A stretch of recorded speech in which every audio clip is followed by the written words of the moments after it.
go on YouTube. Make sure we good. Let me know if we live, y'all. Let me know if we're live, gang. I think we're live. I hope Not we're yet. live. Not for me. No? It takes. Okay, it we're takes- live. We're it live. takes We're a live. We're second. live. Are we live on the right live? Yep. Are you Yep. sure? Are we sure? Yeah, we here. We here. We're here. All right. Hello I gotta and add, welcome though. everyone to another call-in stream for TOPT. My name is Seb. I am joined by our mods and staff, Twilight Straw Hat and Toby. What's up, guys? I apologize for the tardiness. There was an issue with Discord's voice channels for whatever reason today. They had a massive like app-wide, nationwide like outage in terms of like their ability to do voice channels. But apparently all you have to do is update the app or update the Discord's channel or page or website on the desktop, and you should be fine in order to join and be able to hear. We were having issues. We were trying to figure that out for a little bit, but that has been the delay. We were able to figure it out. So thank you guys. Thank you, Broker, and thank you everybody who's chatting and letting us know what we can do to fix it. But it looks like we're fixed. Let me know if you guys can hear me. I know the last time we were live a couple weeks ago, I had some audio issues. Hopefully we've fixed that as well. Larry's not going to be able to make this live because he's got some stuff going on with his lady today. But it's just going to be a solo stream. And we do have to end a little earlier than normal just because I have Survivor that I'm actually going to participate today. I'm going to do my best to participate today. So shout out to Survivor gang. If you guys do want to become a caller, obviously we do tiered memberships in order to call. So you have to become a tiered member on Discord. So Warlord or higher will allow you to become a tiered member, and you'll be able to see the call-in only stream voice channel entrance on the Discord. So join that, and you'll be in the queue, and we'll drag you guys up when it's your turn to give a take, a call, a statement, a theory, whatever you want to spit out to us. But if you guys want to donate other people in, you can do that as well. Every $5 super chat or every 3 gifted memberships will equate to 1 gifted member or gifted caller. So if you guys want to donate your way in, you can do that as well on YouTube. But like the stream, if you haven't already, it does help with the YouTube algorithm.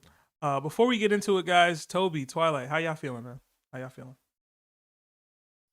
Feeling good. Happy we were able to get this figured out. Community, get this stream going. Yeah, for sure. I see we got a gifted membership from Davy D. Oaks. We got 5, so thank you, Davy. That'll help some people get in here. We really do appreciate that, man. I hope this is working. Let me know if the sound is good for you guys. Seems like it's good, but I checked. Yeah, I double checked the sound for the stream. The stream quality is crisp. Okay. Not having that robotic issue like the last couple times. Okay, perfect. All right, bet. I think we finally figured that out. But all right, let's get into it, man. I guess I'll give you guys first dibs. You guys have a theory, question, or anything that you want to get off before we start dragging people up in here? No, I'm good. Good? Yeah, no, I'm just ready to hear what the community's got. All right, we'll start with our guy Broker. I think he was like one of the first people in there. And honestly, the call-in streams were technically Broker's idea, so he gets first dibs when I see him. So, Broker. Hey, yeah. Wait. Hello? Hey, there you go, man. What's up? Appreciate you, man. We're live. We're doing it. I decided to do it. Oh, we are live now? Oh, yes. Okay, cool. We're making it happen, man. We're making it happen. Excellent. How is everyone? We're good, man. We're good. I was worried we wouldn't be able to do this, but thank you for the update information. So, No, my pleasure. Yeah, you helped out. yeah. Tech support. There you go. That's all I'm worth to this Discord. Tech support and theories. the tech support. Speaking of theories, though, I get to brag in my not so humble way about having another theory be proved right, and this one was originally a joke. It was 2 years and 4 months ago because I checked which episode it was. It was on the live stream, and I said that it was when the Gurusei first get shown at Egghead, where all 5 of them turn up and we see them regenerate. And everyone's like raving how the Gurusei are so amazing. I go, well, actually, no. They failed every mission they attempted when they got there. They got their asses handed to them by everybody. Like, even Brooke was able to chop Saturn's fingers and stuff like that. The only thing they had going for them was their regeneration. And I said, what could realistically happen is just chop them into little pieces and have Frankie lock their pieces in a barrel like he did with Caribou. And now look what's happened with the Gods Knights. Exactly what I said would happen.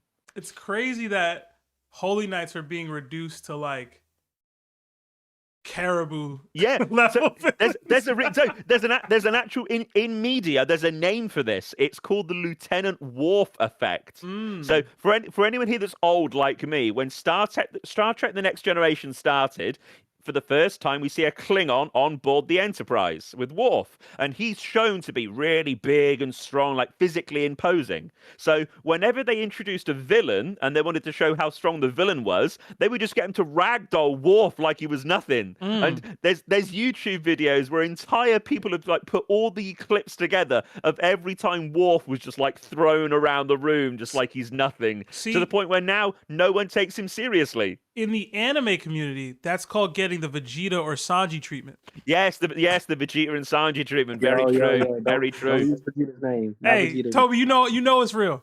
You know it's real. Yo, Right, yeah. If Vegeta would have defeated a single villain, main arc villain in his entire life, I'd be on your side, but he always loses. Always. Vegeta is the Dragon Ball equivalent of Genos from One Punch Man. Yeah, I was gonna say I'm the Genos. It's all bluster and just bang, you get slapped aside and wait for the main character to turn up.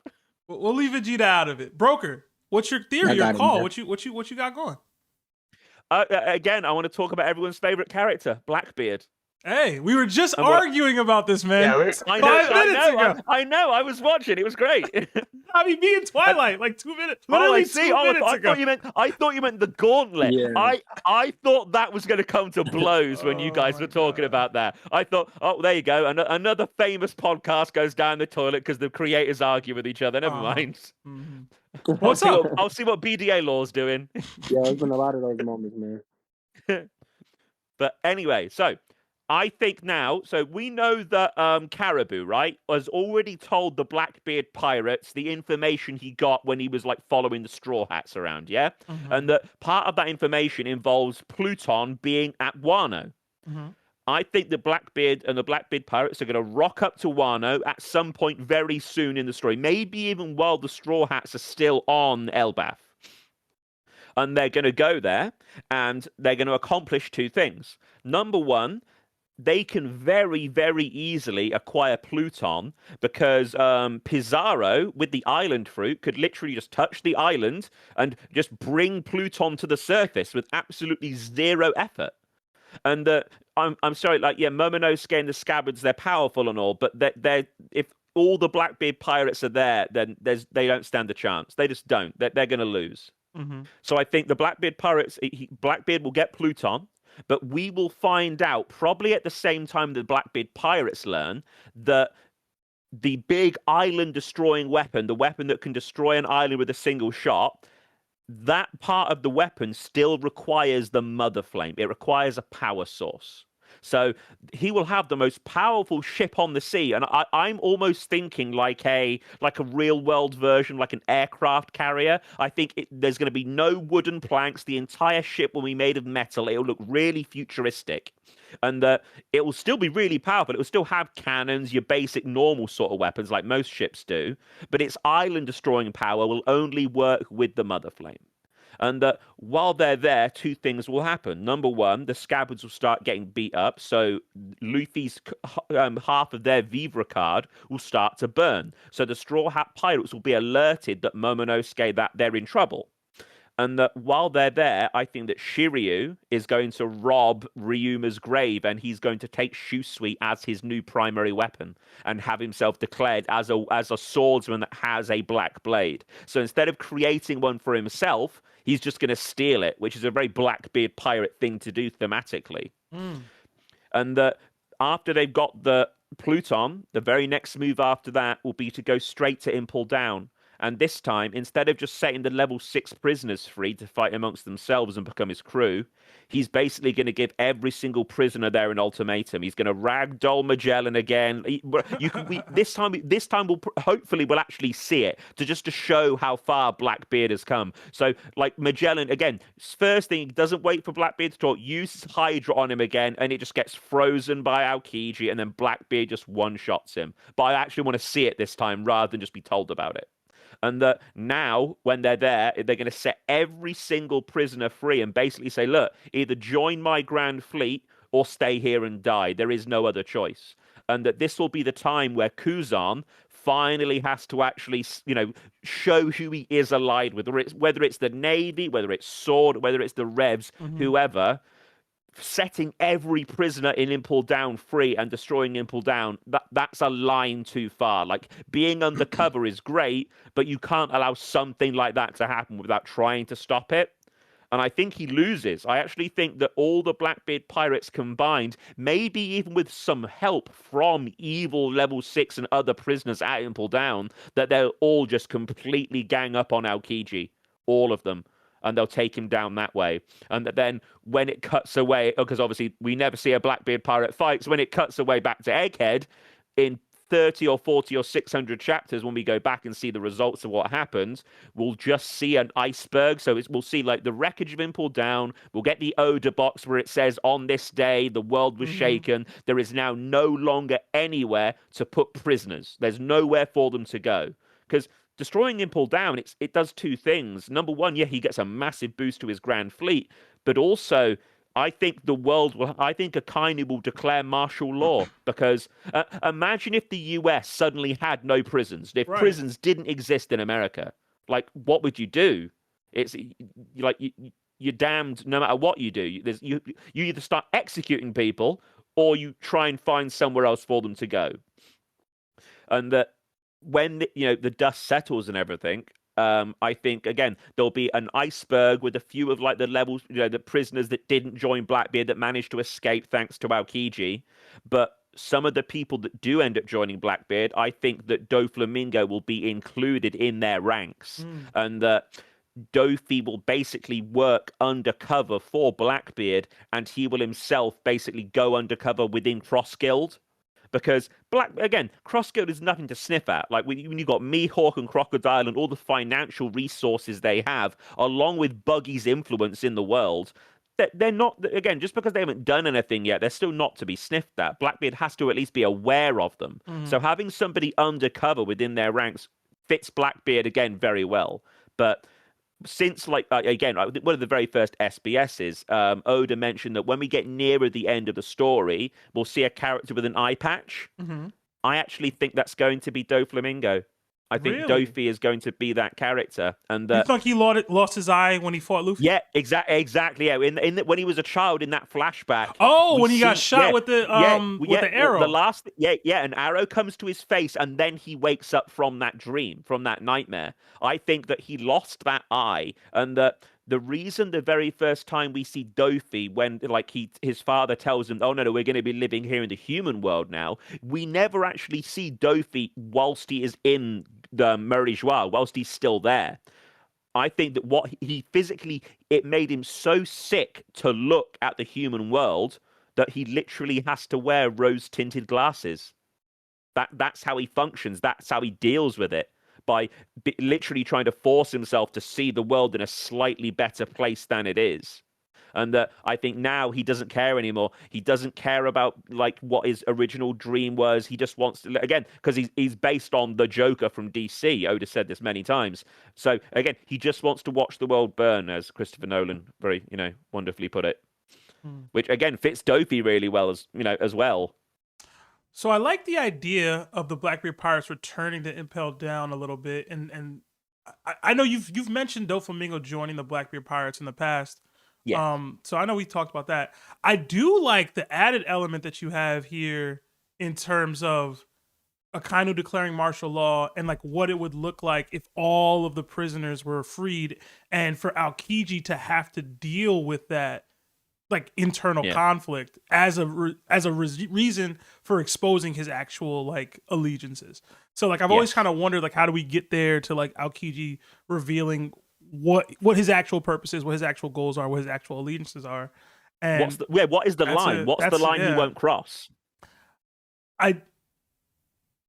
My question would be, well, I guess if he loses, then he can't. But I was like, he could just freeze everyone to prevent them from escaping.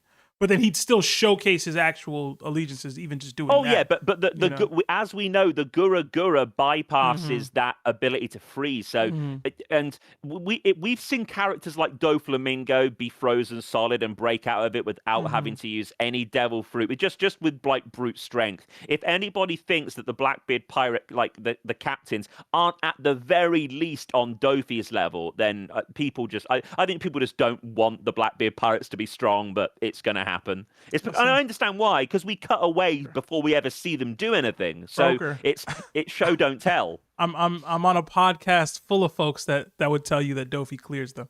A whole podcast. I know, and that's fine. There's the majority, over 56% of Americans think that chocolate milk comes from brown cows. So no, sorry, I do. And Google it. That's a real statistic. That is honest to God truth.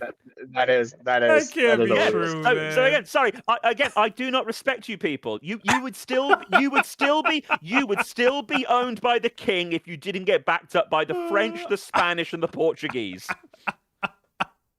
Hold on, man. Hold on. It's true. What was the percentage you said? What was the percentage you said? 54%. No, it's from what I'm reading. It says 7%. No. Again, then that has been. I'm not making this up, honestly. Again, which is still way too high. No, the number may have changed, but when that question was first asked, which I think was 1997, so again, 54% was the number back then. Okay, what I'm reading from Google AI, it says 7%.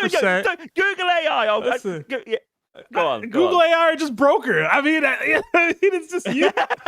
Thanks. I will say 17.3 million people is still It's still way too high. It's still way too high. Sorry, whatever the number is, it doesn't matter. It's more than one person, all right? Which is too many. I will say, it does say 48% of respondents did not know where chocolate milk originated. That's just as bad.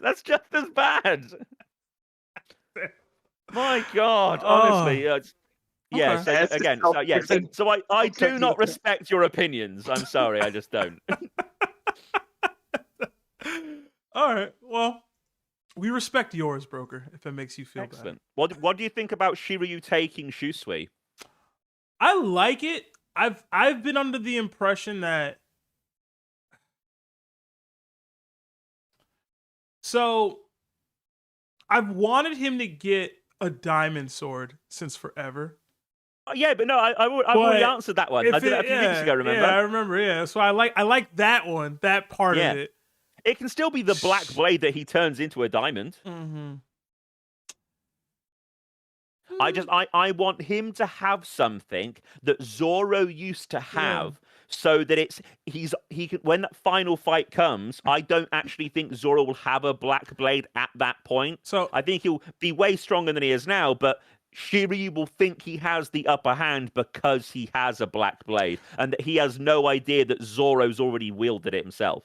So what I do like too is that the way you're positioning this is the Blackbeard Pirates basically are reigning terror on the New World, and every single person that we've come in contact with, every island we've been to, doesn't matter, is at the behest or at the mercy of whatever's happening with their onslaught, right?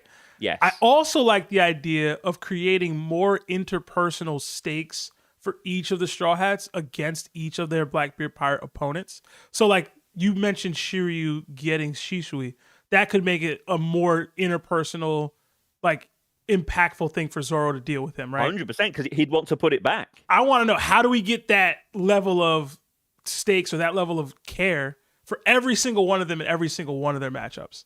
That's what I want. A lot of them are quite easy. Like again, so as I said before, I think Doc Q, the second fruit power he gets will be what's his name from Philadelphia, Gecko Morias, right? And we know that Chopper said that when he found out what Dr. Hogback was doing with the zombies and stuff in the shadows, he said it was the single most evil thing he'd ever seen. So there's a lot of animosity there. Yeah. I mean, I can see it. I like it. Broker, I got to speed run some of these calls, so I'm going to have to drop you here. Go. There's lots of people to see. Yeah, man. I love hearing from you, though, man. And again, and you guys. Appreciate you giving me the update and creating this idea in the first place. Y'all, thank you. You're very welcome. My pleasure, as always. Have a good night, everyone. God save the king. Go watch Hamilton, man. Oh, that's... Oh, I love Broker. We did get a couple super chats that came in the meantime. We got 35 New Zealand dollars from the Dragon Truck, I believe. I can't really see. It says, Yo, Seb, thoughts on Haki? I think the question of who has the best Conquerors Haki is silly because in my head, there are at least two factors, amount and utility. I think Luffy and Shanks clear it currently. Much love for all you do. I do like that thought process behind Conquerors Haki a little bit more than what we've kind of navigated in the most recent times, because the way I look at it, you're right. Like, how you utilize your Conquerors Haki is clearly going to be a focal point in what we're going forward with. But there are people who just have it and aren't utilizing it. And for all you know, they have like an insane, like, how do I explain this? When Luffy knocked out the 50,000 people, right? There was the conversation about would Shanks be able to knock out 100,000, all 100,000? And I think Oda answered that question and said yes.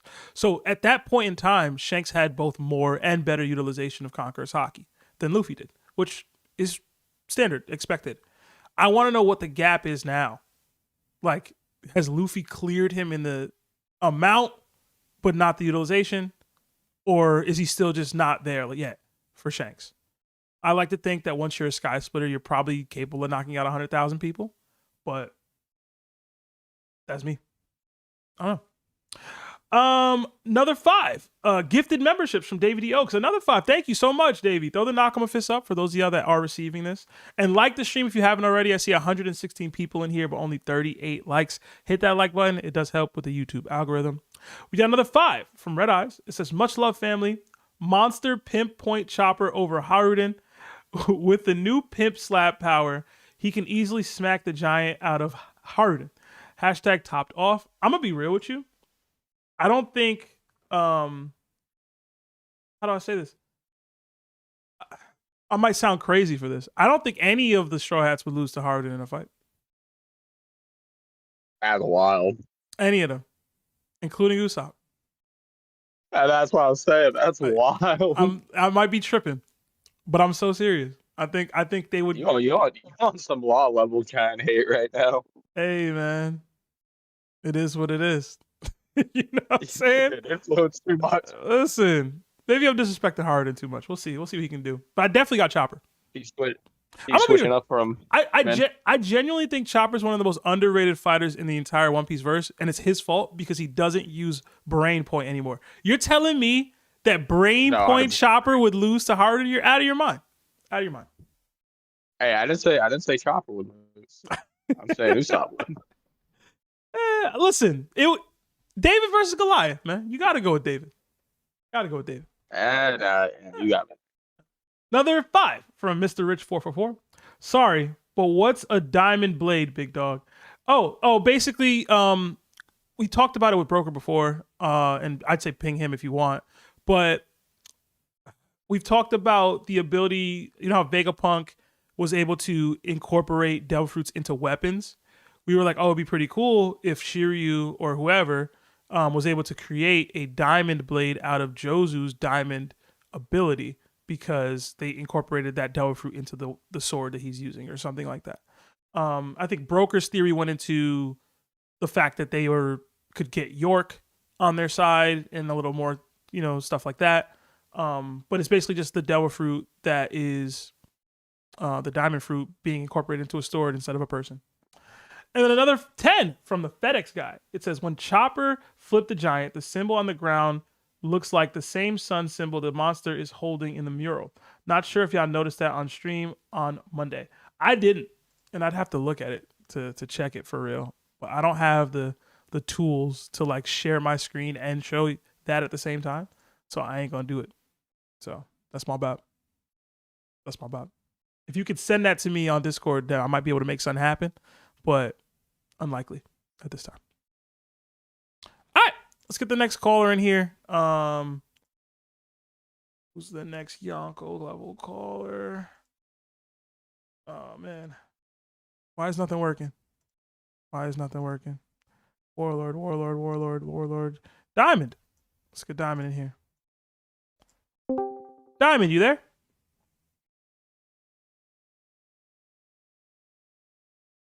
Hello. Can you guys hear me? There it is. What's going on, man? Yes, sir. Yeah, how y'all doing today? Chilling, bro. Chilling. What's up, Diamond? Damn, I was gonna call in last week, but I low-key forgot. It was something the twins were doing on stream. Mm. Oh, I remember. I was gonna say, like, if y'all managed to call in during the break week, I was gonna be like to Lawrence and Lionel, like, they put in more effort to try to debate you on old debates than they did for their top like 30. That's so true. That's so true. Yeah, It's hilarious, bro. They love making. Yeah, they but love bringing up old stuff, man. Yeah, I mean it's funny, but like I have brothers, I just brothers, so I understand that pettiness. Like I have it too, and they do too, and it's annoying because like they're bringing up shit from like years ago, and I'm like, I mean, sorry, it's stuff from years ago. Mm. I'm like, bro, like that doesn't even matter right now. But I was gonna ask if do you guys read any manhwas? No. Yes, Yeah, Twilight definitely does. I a lot. I don't. I have like a couple in the queue that I'm supposed to be reading that I just haven't gotten to. But what's up? I was gonna ask if y'all have read the Tyrant of the Defense game manhwa. I don't know if you have Twilight. No, I can't say I have. Oh, it's pretty much like a raid type game, but the MC is like transferred. So instead of the NPC bots, it's like real people.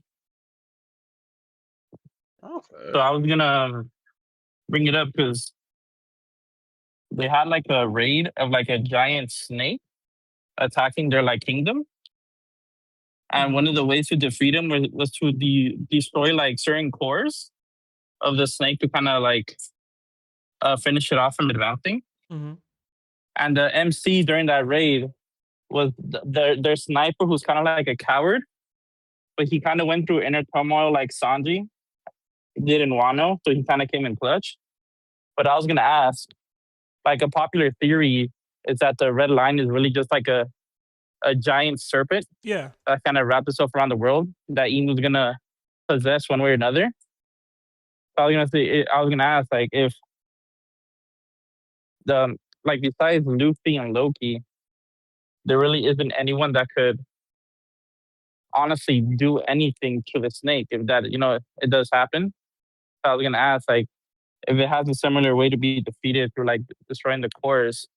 Do y'all think Usopp is gonna come in clutch and like post Elbaf right now, where he's already like an established like warrior, he's not scared. Mm-hmm.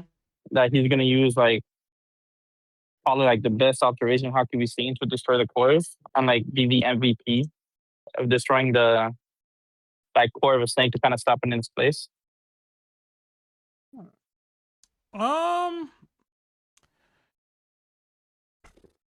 I'd have to, I guess, get a better feel for this giant snake. Yeah. Because you're saying that it have to defeat the core of it. What does that mean exactly? Yeah, there's like certain cores spread throughout the snake, just because it's like too huge to exist as one entity. Is that how snakes work? So like I don't know. No, it's just how it works. No, it's just how it worked in the okay. in the manhwa. Okay.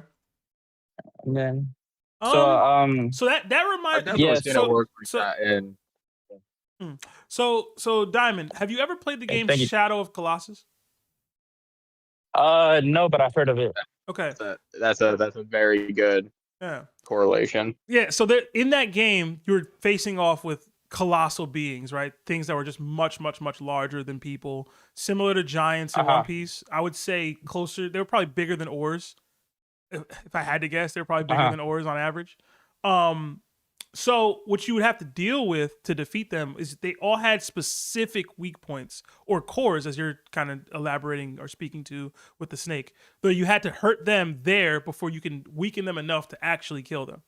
And I could definitely see something like that happening in One Piece with a character like Usopp, maybe in a tag team battle with some of the other Straw Hats. I just mentioned Brain Point Chopper. Maybe he can. Maybe Law as well can help with like assessing the anatomy of a snake, seeing the inside of it, or just saying, hey, this is where we need to attack to hurt it permanently, or whatever. I don't know. But I could definitely see something like that happening for some of the weaker Straw Hats. You mentioned Usopp. I don't know if it's just an Usopp thing. I do like the correlation you made with observation Haki being the key.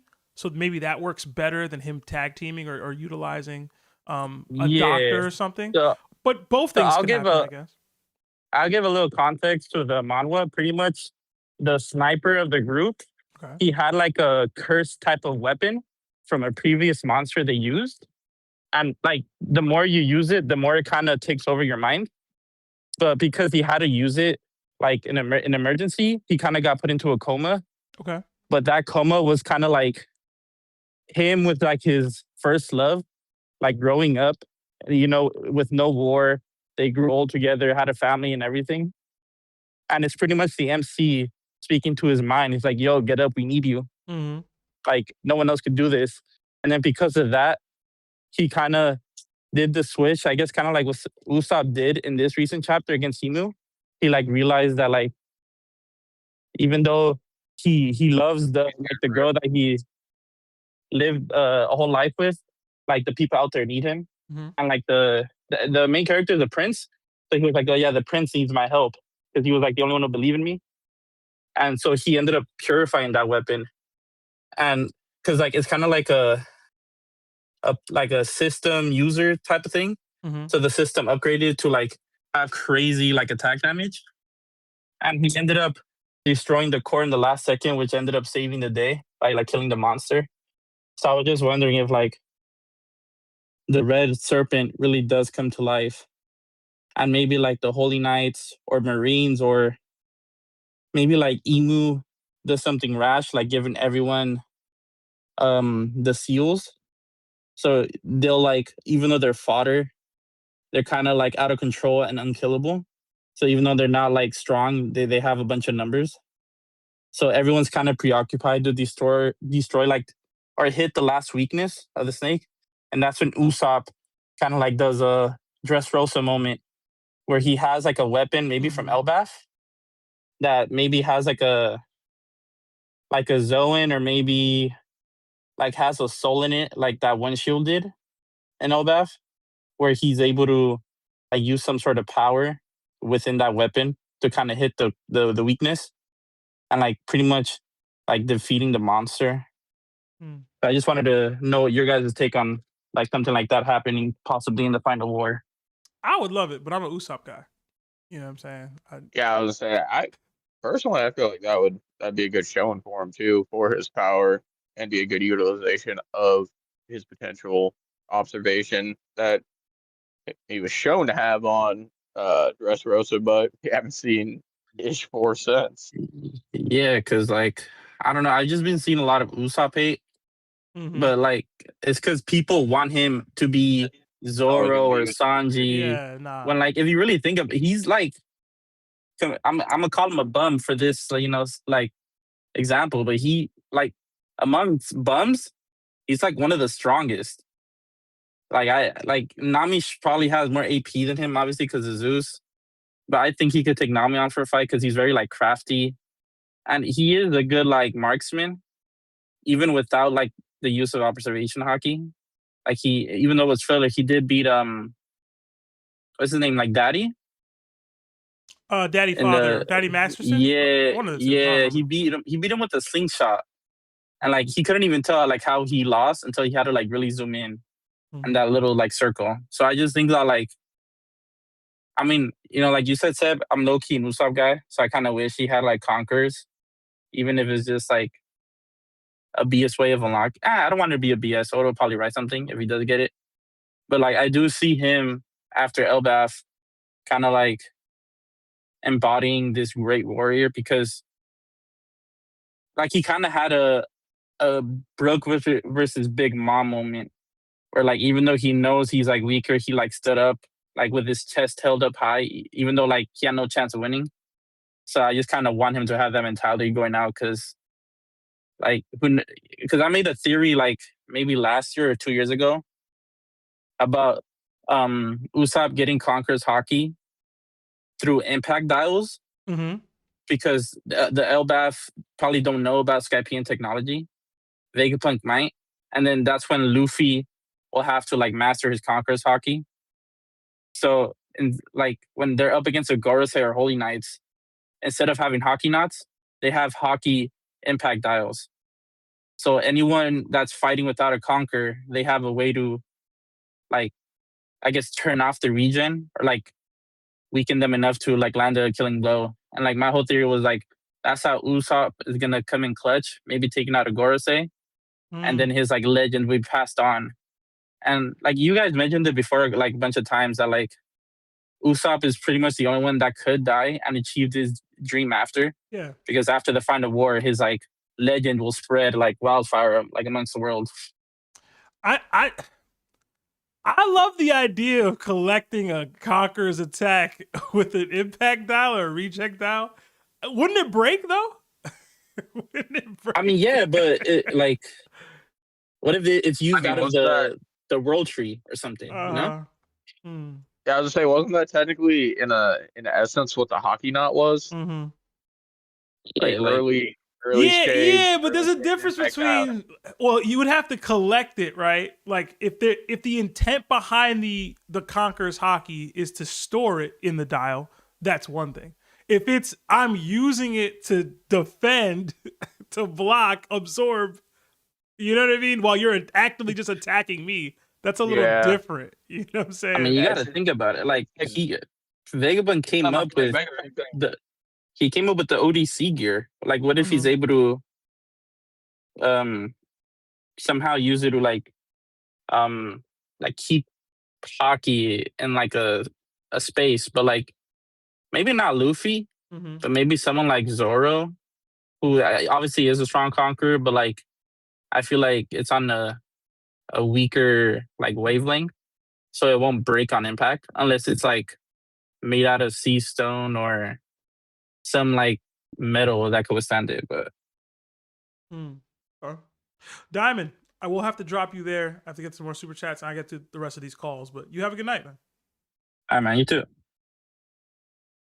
All right. Yo, is that CD? I see It that. is. It is. We got 10 gifted memberships from CD. Throw the knock on a fist in the chat. Throw W's in for our boy CD. It's been a minute since I've seen CD in here. Yeah, that's what I was saying. That's an OG. But yeah, we got a couple more I super seen chats. Pig. Oh, you say you saw Pig? I haven't seen Pig in a minute. I seen Pig and Pig hopped in Discord the other night. Did he? Yeah, we were Oh, sitting man. Bro, I gotta talk to Pig. Yo, tell him I'm looking for him, man.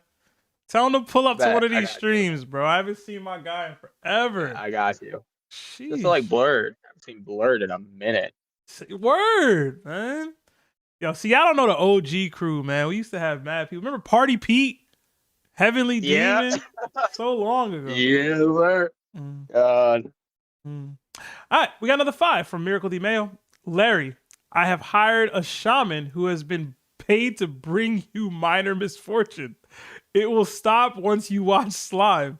Hashtag stub toes. Hashtag missing toilet paper. Oh man, listen, Larry not here, but I'm a Miracle.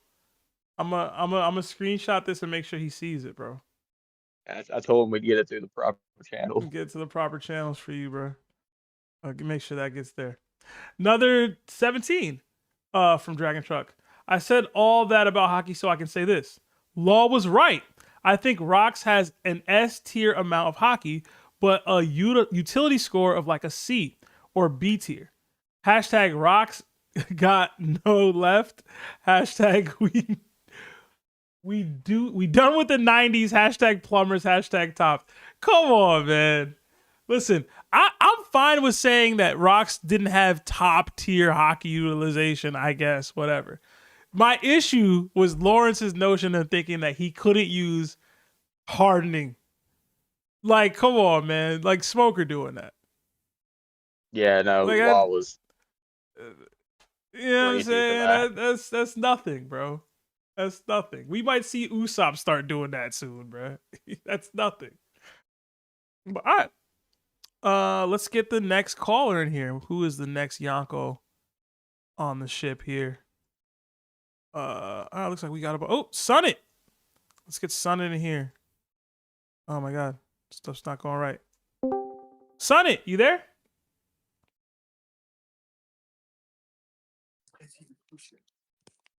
Hello, you can hear me? Yes, sir. What's going on, man? Yeah, there. What's up? What's up? What's up? How you doing? Chilling, man. Chilling. Talk to me. I'm trying to make this rapid fire a little bit. I got a bunch of callers, and I'm trying to get to this Survivor matchup tonight. So, talk to me, man. What's going on? Okay, I got 2 questions or a theory. Y'all can choose. Give me 2 questions. 2 questions. Mhm. All right. So, what's the first question is? Who is a very disturbing character for y'all? Very disturbing. Yeah. Disturbing. Trable comes to mind immediately. I couldn't stand seeing that dude. Trable? Yeah. I don't like snot. I don't like it bothers me a lot. I can't lie. Most disturbing. Yeah, I'll go Trable. The Twilight, Toby, who's your answer? Disturbing?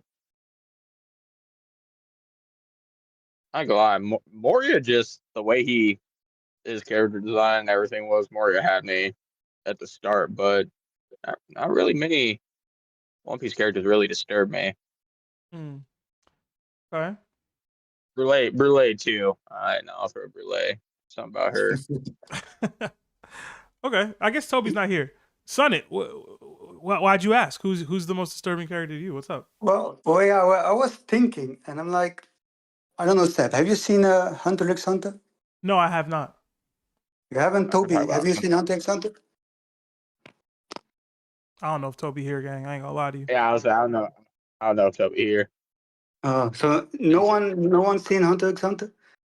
No, I have. That's what I was saying. All right. Well, mine is Hey, I'm doing something, but it's trouble. I hate trouble. See, he see it, bro. It's nasty. You He's see the snotting vision. everywhere, bro. He sees the vision. No, but mine is from Hunter x Hunter. His name is Polo Lucifer. Oh And- god. Let me Yeah. look this person up, man. Let me look this And- person up, man. What's his name? See, I thought Crollo? we were talking about One Piece. Polo Lucifer. Well, he's handsome. I'm not gonna lie, bro. He's fine shit. Yeah, So- Crollo's something. So what's wrong with him? Yeah. Well, let me just give you a little story. So there's something unsettling about Crowley Lucifer, and that's not because he's cruel, and not even because he leads a group of some of the most dangerous criminals in the world. But what's unsettling is that when you look at him closely, it's almost like there's no one there at all. Crollo isn't driven by revenge like most villains. He isn't chasing power, wealth, or domination. In fact, at several moments in the story, he asks a strange question. Who am I? And that question, to be honest, is more disturbing than any act of violence. Because most people build their identity through things like morality, family, ambitions, or dreams. Those things create a sense of self, a story we tell ourselves about who we are. But Crollo seems to exist outside of that. He steals abilities, he leads the Phantom Troop, he commits acts that most people call evil. Yet he often watches everything with the calm curiosity of someone observing a play, almost as if he's trying to understand himself through his own actions. It's like Crowley is a man searching for his identity by seeing how the world reacts to him. And that raises an uncomfortable philosophical idea. Maybe identity isn't something we're born with, but maybe it's something we construct. Like Crowley, he builds his identity through the Phantom Troop. The troop becomes something larger than any individual member. In a strange way, the Spider isn't just an organization, it's Crowley's answer to the question of who he is. If the Spider exists, then he has a role, a purpose, a reason to keep moving forward. But if the spider disappears, what happens to the man who built his identity around it? That's why Crawler's calmness feels so, what's the right word? Eerie? Because beneath it lies the possibility that he's not filing for anything at all. He's simply continuing, my bad, he's simply continuing the role he created. All that leads to the deeper lesson hidden in his character.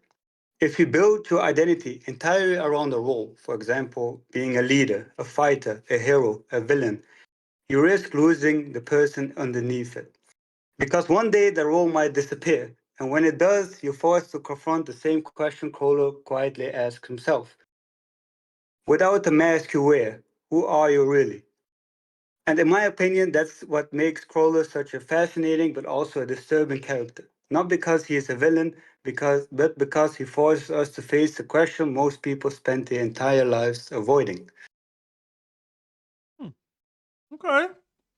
See, if we're going for from even pulling from Hunter x Hunter, then Nanika's got my vote without question. Nanika, oh yeah, well she's next level. I don't know how to explain her character. Okay. Nanika is absolutely disturbing. Sunnit, I'll say one thing.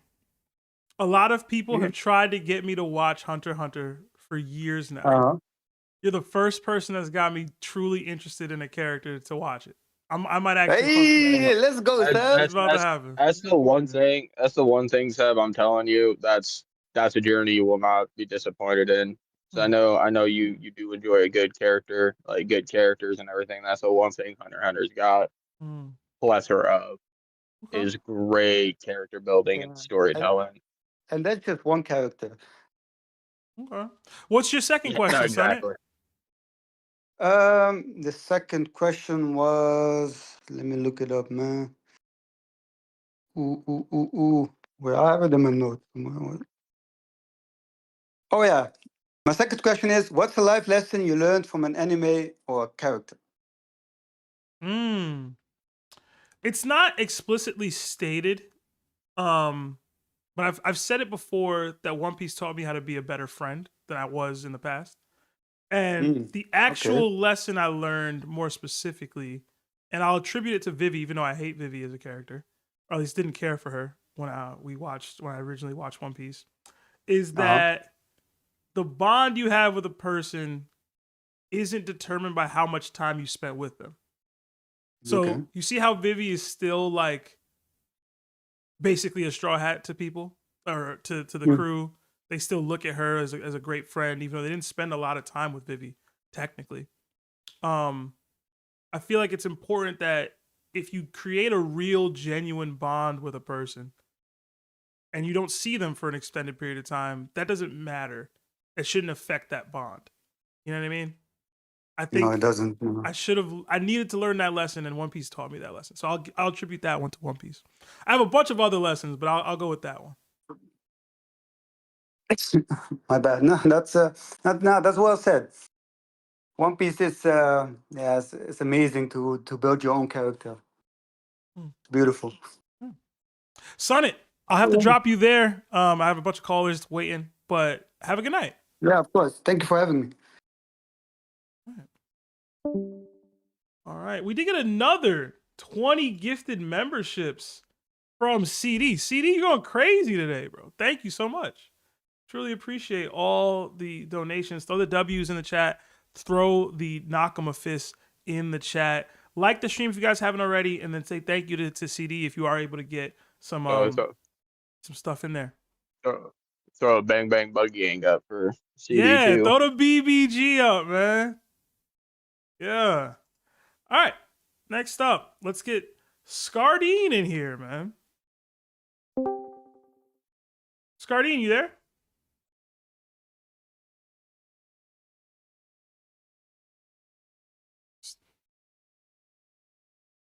I feel like I can. Oh no, Scardin, did you not update your Discord, man? You might not be able to hear us. You might not be able to talk. You got to make sure you update your Discord on desktop and on your app to avoid the voice channel issue that we were running into earlier today. Scardin, I'm going to drop you for a bit and I'll try to circle back, but we can't hear you right now. I couldn't hear him either. Yeah. All right, let's get Yami no Ho in here. Yami, you there?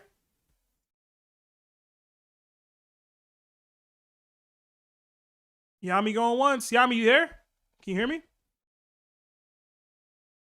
He is muted. Mm. He was in Discord with Broke earlier, so or he is in the call-in, so he should know about the update. I'm here. There it is. I'm here. There we I'm go. here. There we go. What's going on, man? Not much, y'all. I'm getting my old lady in the house right now. Give me 2 minutes. You want me I'm to- just playing. Give me 2 seconds. I would say, you want me to drop and go to another call and get you ready after, or what's up? Hell no. I'm sorry. No. Chop, All right, man.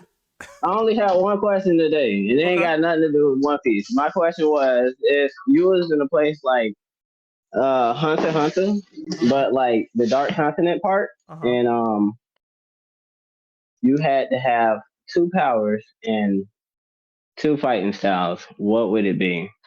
It's like survival of the fittest type thing over here. So, Is it limited to Hunter x Hunter abilities? Because I've never seen Hunter x Hunter. No, absolutely not. It's whatever you can think of or be original with.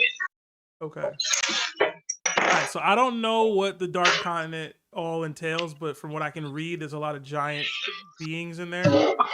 I'll say this. The best way I can explain the Dark Continent without going too much into it is it's that Attack on Titan. 0.001%. Yo, Yami, bro, what you on, bro? What? I'm trying to get some feedback from some legends on, No, I thought that was you singing in the background just now. Oh no, that's my baby. I'm sorry. Okay, I told you I'm with my old lady. All right, you good, man.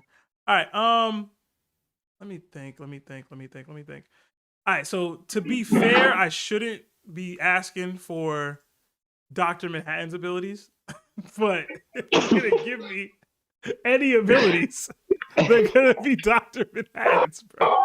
I can do whatever I want. I would be extremely broken. There would be nothing anybody could do. I don't care how dark the continent is. I'd be fine there.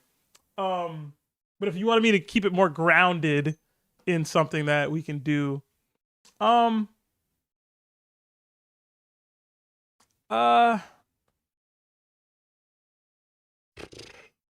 abilities.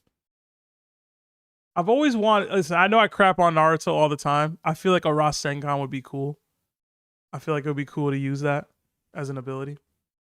Yeah, I'll just go with Naruto's little basic kit. Creating clones and chakra Rasengans. I'll go with that. Okay, so clone, like cloning yourself and air manipulation. Yeah. I was gonna go Avatar, but I'll go with the clones and I'll go clones and Avatar, but no Avatar state. I don't want to be too broken. Well, do you mean just like be able to like control elements? Controlling and stuff elements, like that? cloning and elements. Yes, controlling elements. Oh, that'd be pretty dope. And if you had to have a fighting style, what would it be? Ooh, because it would like pair with your like. Yeah. I would say Jeet Kune Do, which it doesn't really pair, but just because I always thought it was cool when Bruce Lee was using it. So, or Wing Chun, one of those 2. Oh, well, you could do a combo of both, It'll just be about how you move and how you make your power work. I feel like every single one of the elements in Avatar were based off of some ancient Chinese martial arts, so I feel like it'll work no matter what. For sure. Well, I appreciate you. It was really just a question I had about my own development on my own show. Before I drop you, what would be your 2? I would do shadow manipulation. Okay. So I would kind of like be kind of like ninja status, but also I have like, a deep love for Japanese culture. So it would be like shadow manipulation and like sun style, but I would be able to not like use fire or anything like that. It would be more of like heat and ionic particles and like creating light, kind of like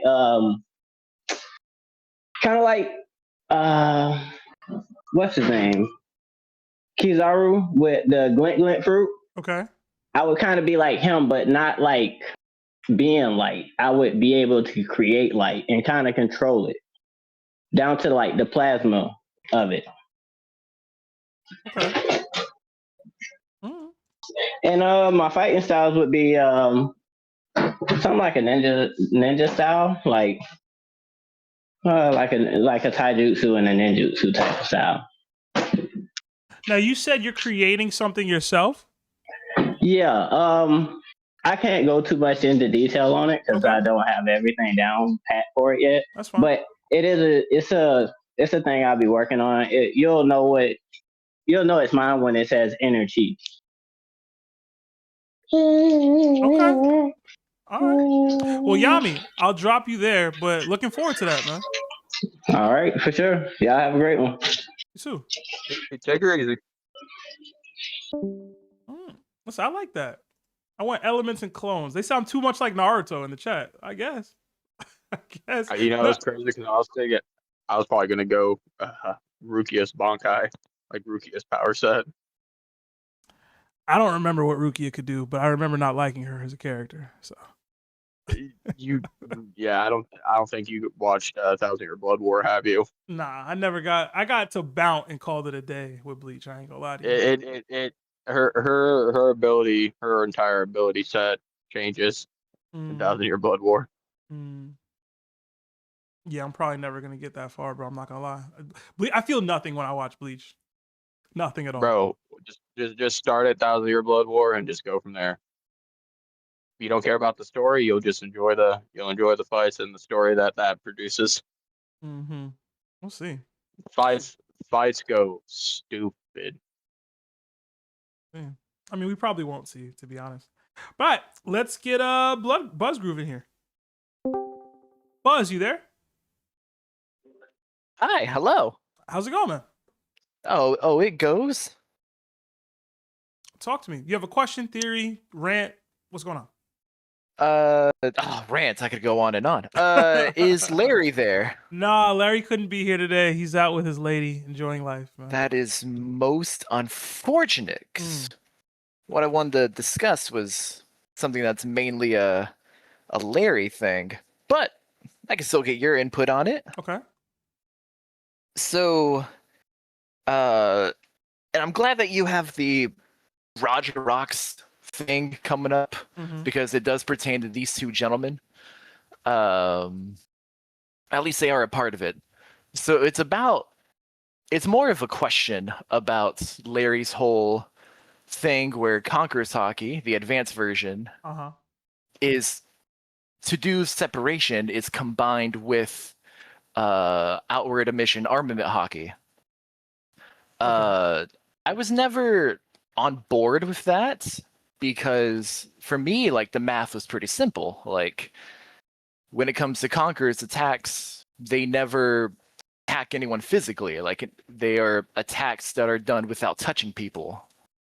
So when Luffy started to infuse it in his attacks and started to hit Kaido and block Kaido's attacks without touching him, I was like, okay, yeah, that makes sense. That's how we've always seen Conquerors Haki. So when Larry, he was the first person I've ever heard start going off like, yo, it's with outward emission. I'm like, what? Huh?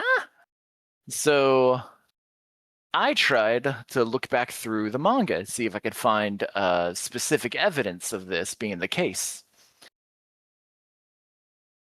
I'm more confused than when I started looking. Okay. Because there's some weird like conflictions with the matter. Okay, so first I went to Roger and Whitebeard when they clashed. Because to me, that's as good of a Conquerors clash as a story could ever give us. It is two monsters at the top of their game, at the top of the Haki charts, just going at it, right? And I noticed something about their weapons. When they're both winding up to attack, their weapons, they go black. And there's also like a specific like wispy trail that's coming off of their weapons.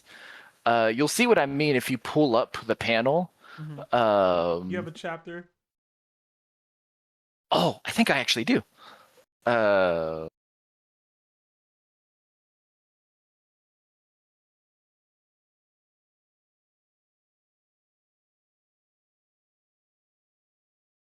Buzz, you there? I want. I'm so sorry. Ill prepared. I believe it's chapter like 965 or 966. It's one of those. But yeah, they have a very specific like wispy trail that comes off of their weapons, and their weapons are black. And as I was scrolling through the manga, throughout Wano, even throughout Elbaf, I was like, okay, whenever people use attacks that use Conquerors Haki, that effect is on their weapons, whether it be like their sword, club, fist, whatever. That wispy trail effect is there.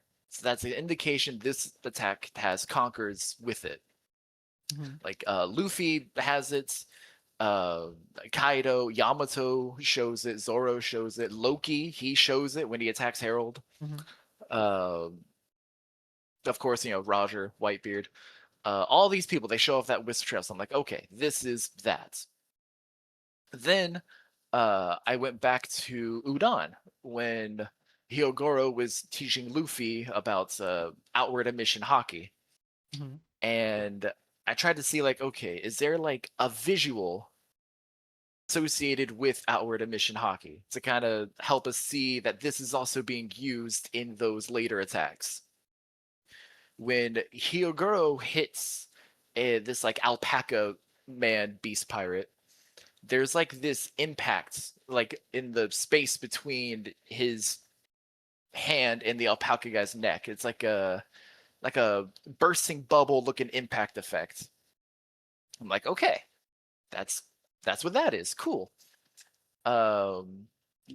Luffy never is really able to use that or like to show that effect like while he's training, because he accidentally goes into the inward emission where there's nothing. And then later at the end of Act 2, Luffy, they're all like training, practicing. He throws a punch at a tree. There's a space between his fist and the tree, but the tree explodes, and he is like, all right, like, just you wait, Kaido. So I'm like, okay, so Luffy, he just did it there. To him, he is satisfied with that because he's smiling. He's like, Kaido, I got your number. But there's no impact there. It's just his fist in the tree. His fist is black, so he's using armament Haki. But there's no bubble burst blast effect. So I'm like, okay, all right. Skimming through the Luffy Kaido fight just for like when they're swinging at each other, that effect is there in their attacks, but only sometimes. It's not there for every attack. The wispy trail thing is there for every attack, but not the bursting bubble impact blast. I'm like, okay, interesting. Then I go to the later fights, particularly God Valley, because I remember that Lawrence on the pod had always said that Rox's blade was never black. I wasn't paying attention too much to that, so I went to go look. And sure enough, he's right. His blade was never black. He never had the wisp trail on his weapon, but he was doing separation with Herald. Herald also doesn't have a blackened weapon or a wisp trail, but they're separating. I'm like, well, that doesn't add up. But I kept going on. When they all do brain fart.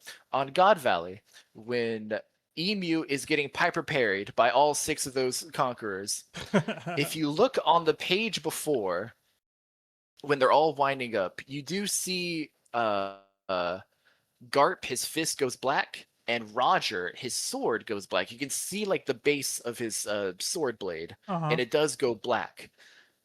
No one else seemingly it seems like it puts Haki into their attacks. Ikoku Sovereignty doesn't necessarily have to be a Haki attack. Kaido was just, amped up on his dragon form and just did a Boro Breath. Whitebeard did his Gura Gura. Rox did whatever the hell that was, where he threw it back and swung with all his might. And then, Rox and not Rox, Roger and Garp, they did Divine Departure and Galaxy Impact. Mm-hmm. Those had Haki on it. Rox, I guess you could say he had Haki on it. His blade isn't black. There's no wisp trail, but he's shown before that he doesn't need to use, or he doesn't need to like show that off to show that he is using Haki. Mm-hmm. So kind of up in the air there. A bit later after that, when Rox's dummy reversied, and him and Roger, they go to clash. We finally have Rox with a blackened weapon. There's a wisp trail coming off of it. Same with Roger. They're both black, both wispy, both trailing. They clash. But there's no separation. They clash physically. The visual language is the same from Roger's clash with Whitebeard in Odin's flashback and his clash with Dami Reversi Rox on God Valley. But the results is different. Which is why I'm confused, because now I don't know what anything means. Also, Luffy never uses the outward emission armament Haki against Kaido. Mm-hmm. He only ever uses the inward emission. Throughout his whole fight on that roof, he never, with armament Haki alone, punches with a space between him and Kaido feels it. That never, all the training he did Is that to true? have that happen. That I skimmed through their whole fight, only looking at the panels of them like swinging on each other. Mm-hmm. He never does it. It's not until he infuses with Conquerors Haki that his attacks start to separate. So I'm still not convinced that there is the Conquerors in addition to the armament Haki, because there just isn't a consistent on-panel evidence of that happening in terms of like the visual language of Haki being used. Mm-hmm. So, but he does call back to when he does the Bajran gun against Kaido, and they go to clash, and Kaido's like, yo, my magma, it's gonna burn you up, like you're gonna die. He does recall Hyogoro's words about Ryuo. Now, Ryuo here in Wano, we call, what you call Haki, we call Ryuo. It has the meaning of flow. And he's like, I already learned from the old man how to hit you without touching you. So it got me thinking, in Wano, they don't have the concept of Haki. Haki is a more all-encompassing, like, there's armament, there's observation, there's conquerors. They don't have two of those three things. They just have this flowing concept with your weapon, or your fist, your foot, whatever, what have you. To them, that's what Haki is, that Ryuo, to flow this spiritual energy from out of you or out of your weapon into whatever you're attacking. Mm-hmm.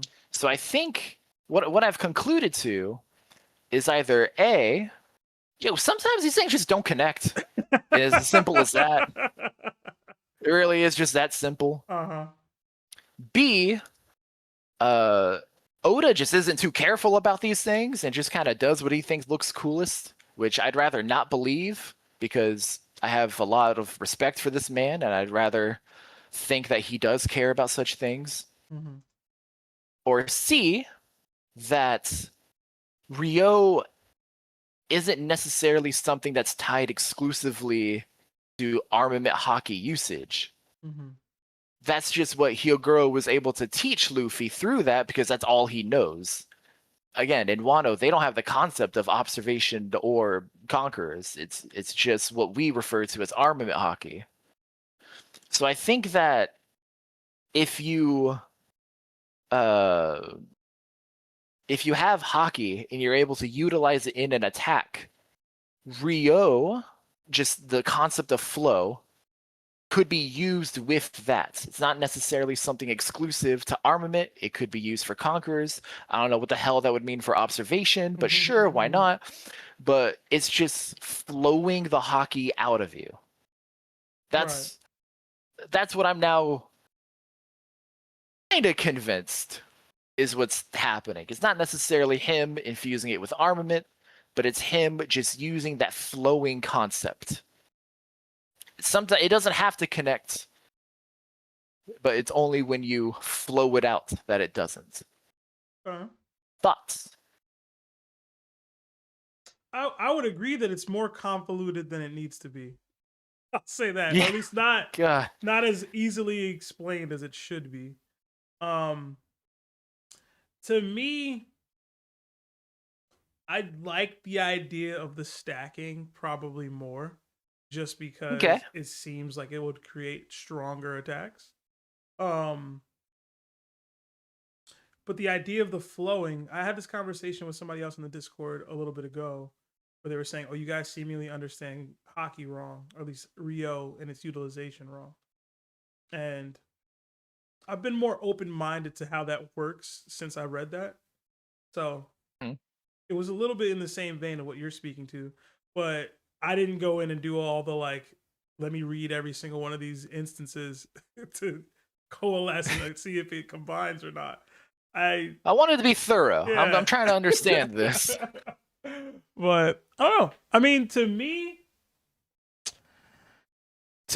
and this is gonna sound like a cop-out, 9 times out of 10, if Oda wants me to know that you're using Conquerors Haki, he'll let me know. That's You know see, that's the thing. Like if it matters, he'll let me know. Even with observation, we have nothing to tell us that someone's using it. Right. That's what I'm saying. I think the closest I ever had. When it matters, he'll tell me, man. Oh, sorry. Go on. No, I'm saying when it matters, he'll tell me. When Gaban was rage baiting Zoro and Luffy, right? He has there's a panel. I think it's right before Luffy goes Gear 5. He has a panel, just a close up on his face, and there's a glint off of his eyes, and then he's like, "Oh, sure enough, all white." That to me, that was I think that's a actual visual indication that Future Sight's being used. We've never really had that before. People have to say, "I'm using Future Sight."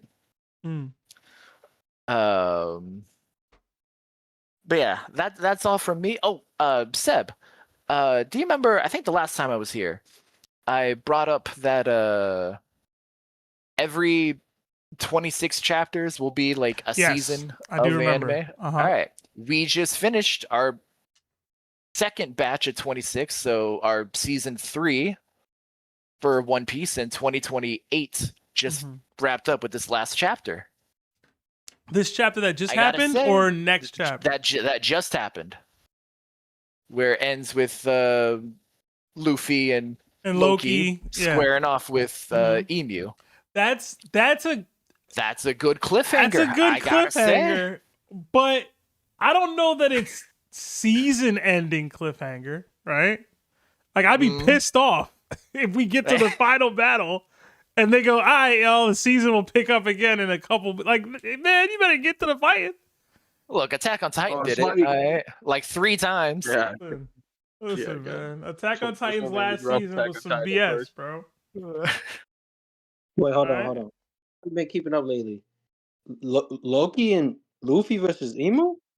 Toby, come on, man. Toby, oh my god. What are we? Toby, come why are you come here? on, man. Come on, man. Go read. Read. What are you doing here? Go read. I got 5 chapters to read, man. Come on, man. What are you doing? Come on, bro. I needed a little mental break, man. I've been watching Power. I don't know if you know what that is, but man. This man talking about Power. We talking about Peak. You talking about Power, bro. Yo, Power is bro. Peak. Power cool, man. The first 2 seasons was cool. Everything after that, alright, man. Ah, tripping. Yeah, man. You talk about Tariq Dang. and Tommy, man. We all right, bro. Toby, do me a favor. All right, just Uh-huh. get off for like 20 minutes. Go read. Come back. Be like, oh my god. But we done With the rest of spoiled us. them already, so. Yeah, only like one thing. There's still a lot of other pretty cool things. Yeah. Toby, what's the last thing you read, man? The last thing I read was, I think Gaban and Shanks ran up in there. Then Harold. Dang, I'm trying to remember. Okay. It's a little bit after Still that. he's still in the flashback. He's still in the Okay. flashback. All right. Well, Yeah, he's showing Toby, the lock flashback. in. Buzz, I do All got to right. drop you there. I got to get to the rest of these callers, but have a good night, man. Yes, of course. Yeah, you as well. Toby, please do us the favor. Do yourself I the got favor. y'all, bro. I got y'all. Toby crazy, bro. That's crazy. I really stopped at the worst time. That's wild. Absolutely insane, You bro. did. Absolutely That's insane. crazy, bro. This man said, Wow. what? Loki and Luffy? What? Well, come on, man. Yo, that's crazy. And you in the call. My thing is, you're also in the call-in stream. Like, what? Why, like, Literally. like, what are you doing? All right. We got 35 Zar from Luffy the Nika. It says, hey, Seb, sorry I'm late, but I'm locked in now. That last call-in was top tier, need more of those vibes. Hashtag Sebalicious, hashtag Seb in B, hashtag the nappy boys. I don't know which call he's referring to, but I've liked all the calls so far. So appreciate you. Thank you. Another 5 from Draco Slayer. It says, what if Van Auger has the speed fruit, not the warp fruit? He one-shots biscuits by imbuing bullets with speed because speed equals force. Well, technically, I mean, that would be cool, right? That would be pretty cool. I'm pretty sure we got the text box of what the fruit was, but that could be a Yeah, lie. no, I was gonna say, Yeah, didn't we get the official text box for his fruit? Yeah, I mean, to be lying. But I will say this in regards to this. What's stopping him from being able to do that with the warp fruit anyway? Like, No, exactly. if he warps, but like Warping's that's technically how speed. that's how the warp works. Like that's all Oda would have to do to like gymnastics his way into making it work in that way. You know what I mean? So yeah. That'd be cool though. Another 2 from Reggie J. W stream, love the different POV. Hashtag interesting. Yeah, man, I'm trying things out. When people are mentioning chapters and pages, I want to be able to for the people to see it. So hopefully I like that. Realization. Yeah, hopefully I like that a little bit. All right, switch back. I'll hide this for now. All right, let's get to the next caller. I think I did say Scardin would go next. Scardin, you there? Yes. Can you hear me? Yes, sir. What's going on, man? Yes, sir. Sweet. All right. I'm doing good. How are you? Chilling, man. If I remember correctly, were you the one who joined as a warlord today? Yes. Welcome, man. Thank you for your Welcome. patronage, man. But I hope you're Yeah, of ready to course. talk. What's going on?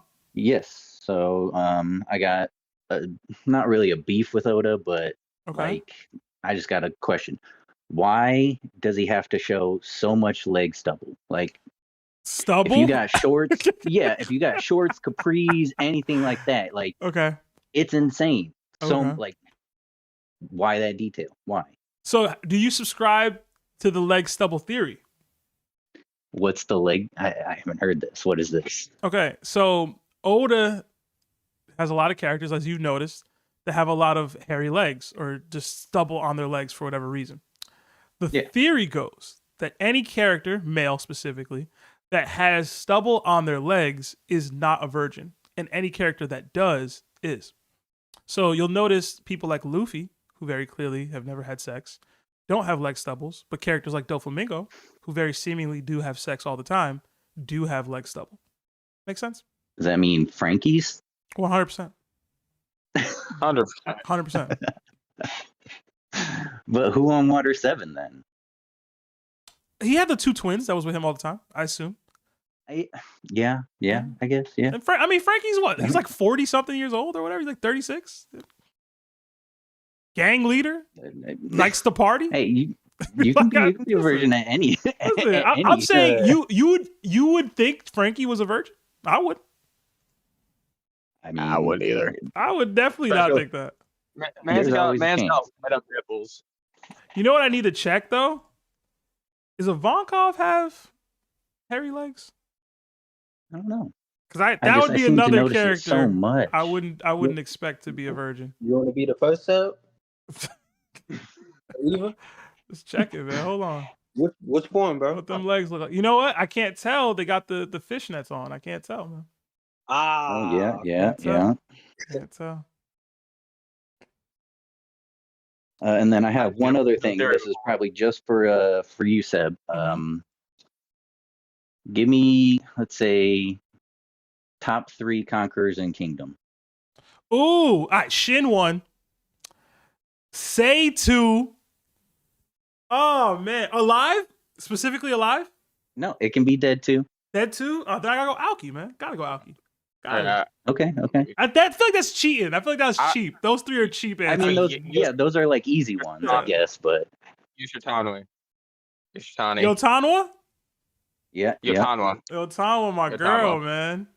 Conky for sure. I mean, you can say Riboku. Toe. This man said Riboku.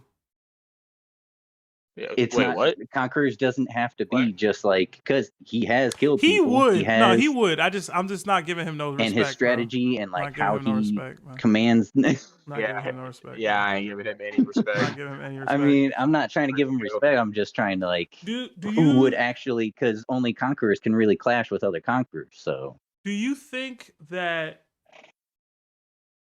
Kyokai would? Oh yeah. Yes. What about Ohan?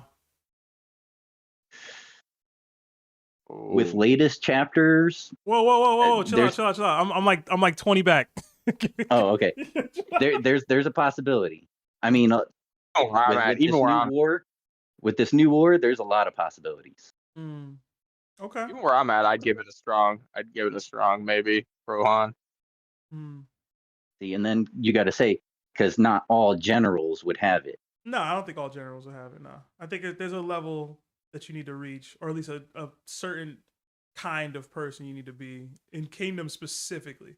Because would Mobu have it? That's what I'm saying. Like, there's people. Yeah. Like I think Mobu would definitely have it. So let me ask you this: what about Ryofui? He's not a general. He's not some warrior, but he clearly had ambition. Say his brother. I forget his name. Him. See, like, and then you get because that's why it's so. It's such a heated. You know what I'm saying? Because yeah, they don't actually take the action, but they exude that confidence. They exude that spirit. So it's hard to say, like, because in One Piece we see a lot of Conquerors are people who can fight, who can battle, that kind of thing. You don't really see many, like somebody like a Vegapunk. I'm gonna make a bold claim, man, and maybe I'm wrong because I haven't seen Shiba Show stunt the way I would like to yet. Ooh. I don't think Zhao has any Conquerors. Really? I said what I said. Oh. I said what I said. That's wild. I said for what being I said. how big they are. And I said what I said. And I want to say something, but you're not caught up, so I have like an asterisk to that that I want to say, but I won't. I'm not going to spoil. Shiba Show is the one person that I'm like, maybe. That's the one dude. Is it Karen? But she's Karen with not in Zhao. Chu. She's with a Chu. True. Yeah. Okay. No. Yeah. I got it mixed up. My bad. Yeah, man. I said what I said. I'm gonna ask the Kingdom chat though later, because I might be wilding. I might be wilding for that. But I said it. Oh, there's a Kingdom. Okay. Yeah. Oh yeah. Pull up to the Kingdom chat. We got a lot. Yeah. We all in there. I had no idea because I have literally nobody to talk to about it. And like I'm on the latest chapter, and it's like, man, this is like if Dynasty Warriors was a manga. Yo, bruh, it's legit. I'll link him. I'll link you the channel. All right. Yeah. Just because, and also speaking of Dynasty Warriors, they're coming out with a remake, right? I heard that, man. I heard the newest one is really good too. I haven't played it yet though, but It's decent, but I'm waiting for that 3 remake because I spent way too much time on 3. I want Pirate Warriors Empires. Okay, I want to be able to build my own Yonko crew, or be a Marine, or be a warlord, or whatever, bounty hunter, all that. That's what I want. I wouldn't have a problem with that, but it would have to be more like Emperor's 4. Yes, I want to be Emperors head after people. that. I was not. Yeah, I want to be head people. I want to for people to be executed. I mean, that's what I want to do. I love that crossover. Mm. Right, Scardin. I hope we see more of you, man. I know this is your first time. Welcome. Enjoy the TOPT community. Definitely jump into the Kingdom chat. The same thing you're feeling is the reason why I actually watch and read Kingdom, because my brother Merlin, who was the biggest Kingdom fan I know, was like, I need somebody to engage with about this. And he said, you're the best person, so read it. And he told me to read it and watch it for like 3 years. I finally did. It was the best decision I made in terms of manga, bro. So, and that's the thing I really don't like is like people see that first season, that second season, they're like, oof. He told me to just read it. Am I watching Transformers Beast Wars? Am I watching what was the other one? What was the robot one? Are you caught up in the newer seasons? Because I heard the newer seasons are great. I haven't watched it. But after mid 2, you start either getting used to it or you start seeing the style kind of change. By 3, it's completely like, oh yeah, this is okay. I'm watching a newer, more defined version. But yeah, and the anime does it justice, I will say. Okay. All right. Bet. Yeah, I haven't watched one episode of the anime. I purely just read it. All right. Well, all right, man. I'm gonna drop you there, Scardin. How do you pronounce your name? That's the other question. Scardin. Scardin. All right, cool. I'll try to remember. But I'll see you next week, maybe. All right. All right. Thank you. All right. I don't know why I said that. I cannot go live next week. I'm gonna be out of town. Actually, no. I should be out of town on Wednesday. I'll be here Tuesday. Good. Okay, bet. Yeah. So you didn't lie. Yeah. Yeah. All right. Next up, let's get 3D in here. 3D, you there?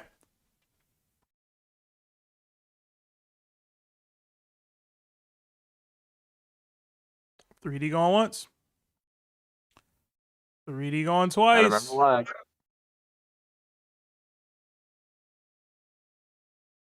that's pass with a lag. Nah, man, he cooked, man. He cooked. Kick in. Man. Yeah, that's pass with a lag would kick in. Lock in 3D, man. Lock in. All right. We'll skip 3D. Let's get NYCAnimeNerd in here. Ooh. Why is it not working? All right, there we go. Nerd, you there? Last place until... Hello? Hey, NYC, what's going on, man? Oh, shit. I didn't even know I was... Can you hear me? Yeah, we can hear you, man. We can hear you. All right, I can't hear y'all, but... Oh, no. No. You can't hear us? No, it's not you guys. It's me. I'm just on my phone and I don't know why it's so quiet, but I'll just assume you're listening. There should be up something. How are you guys doing? I can like faintly hear you. I was gonna say there should be a thing that puts it on speaker. I know with mobile, because mobile sometimes does it where it'll come through the headpiece instead of going through like it would you're watching a YouTube video or something. Okay, let me. So I always use my phone. I mean, if you guys, if like I can barely hear you, but if you, yeah, we can hear you. We can hear you fine. So I guess we're good. Go off, man. But I just want to call out a few things before I get into my theory. 1, Robin's father is Davy Jones. Whether that means Ovia was, like in a lab, got it put into her, or some type of, trying to, but that I just want to say right now. Second of all, the first world, the second world, and the third world, these are all happening at the same time. They're stuck in a like a dimensional loop, like Ouroboros. Okay. And they've just been going along further. Like each time they get that much closer. And also time dilation is happening because there is this type of quantum leap of these past, present, and futures all happening at the same time within these worlds. Now, I will get into. I just want you guys to remember that when it happens. So, Okay. we're gonna talk about Emu's powers. Just give me 1 second. Sorry, my dog.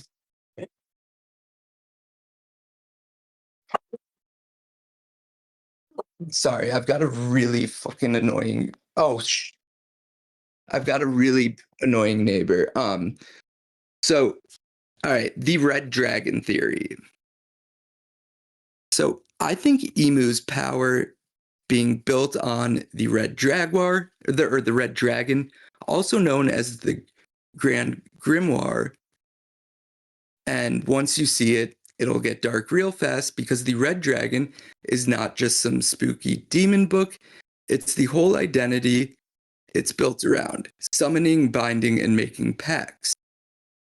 That is the important part, not raw destruction, not flashy elemental attacks, but authority through a ritual agreement. And what does Emu do on Elbaf? In the sequence with Broggy, we literally see a structure of a grimoire ritual. Emu puts out a book, conjures a weapon from it, opens the abyssal space under Broggy, and offers power in exchange for lifespan. And that transformation is explicitly framed as a covenant. That is not just a power-up, that is a contract, that is textbook grimoire energy. Now, this is where the theory starts to go a little deeper, because the Red Dragon's famous infernal figure is Lucifuge Rofakal, and being tied to wealth, hidden dominion, and pact making. Emu feels exactly like the kind of ruler, the hidden king, the secret sovereign, the absolute authority from the shadows. The empty throne tells the world there is no master but the truth. There is one being at the center of the circle controlling everything. So when Emu says only demons are the proper form of life, that sounds like a random villain speech, sounds less like a random villain speech, and more like someone who thinks that they have the right to rewrite creation itself. Not kill you, not defeat you, but redefine what you are. That is why Broggy's scene matters so much. Panel by panel, the logic is ritual. First the book, then the conjured implement, then the abyss, then the covenant, then the bodily inversion into demonhood. Oda is not staging this like a normal brawl, he's staging it like a forbidden ceremony. So my red dragon theory is at Emu's core is demonic authorship through covenant.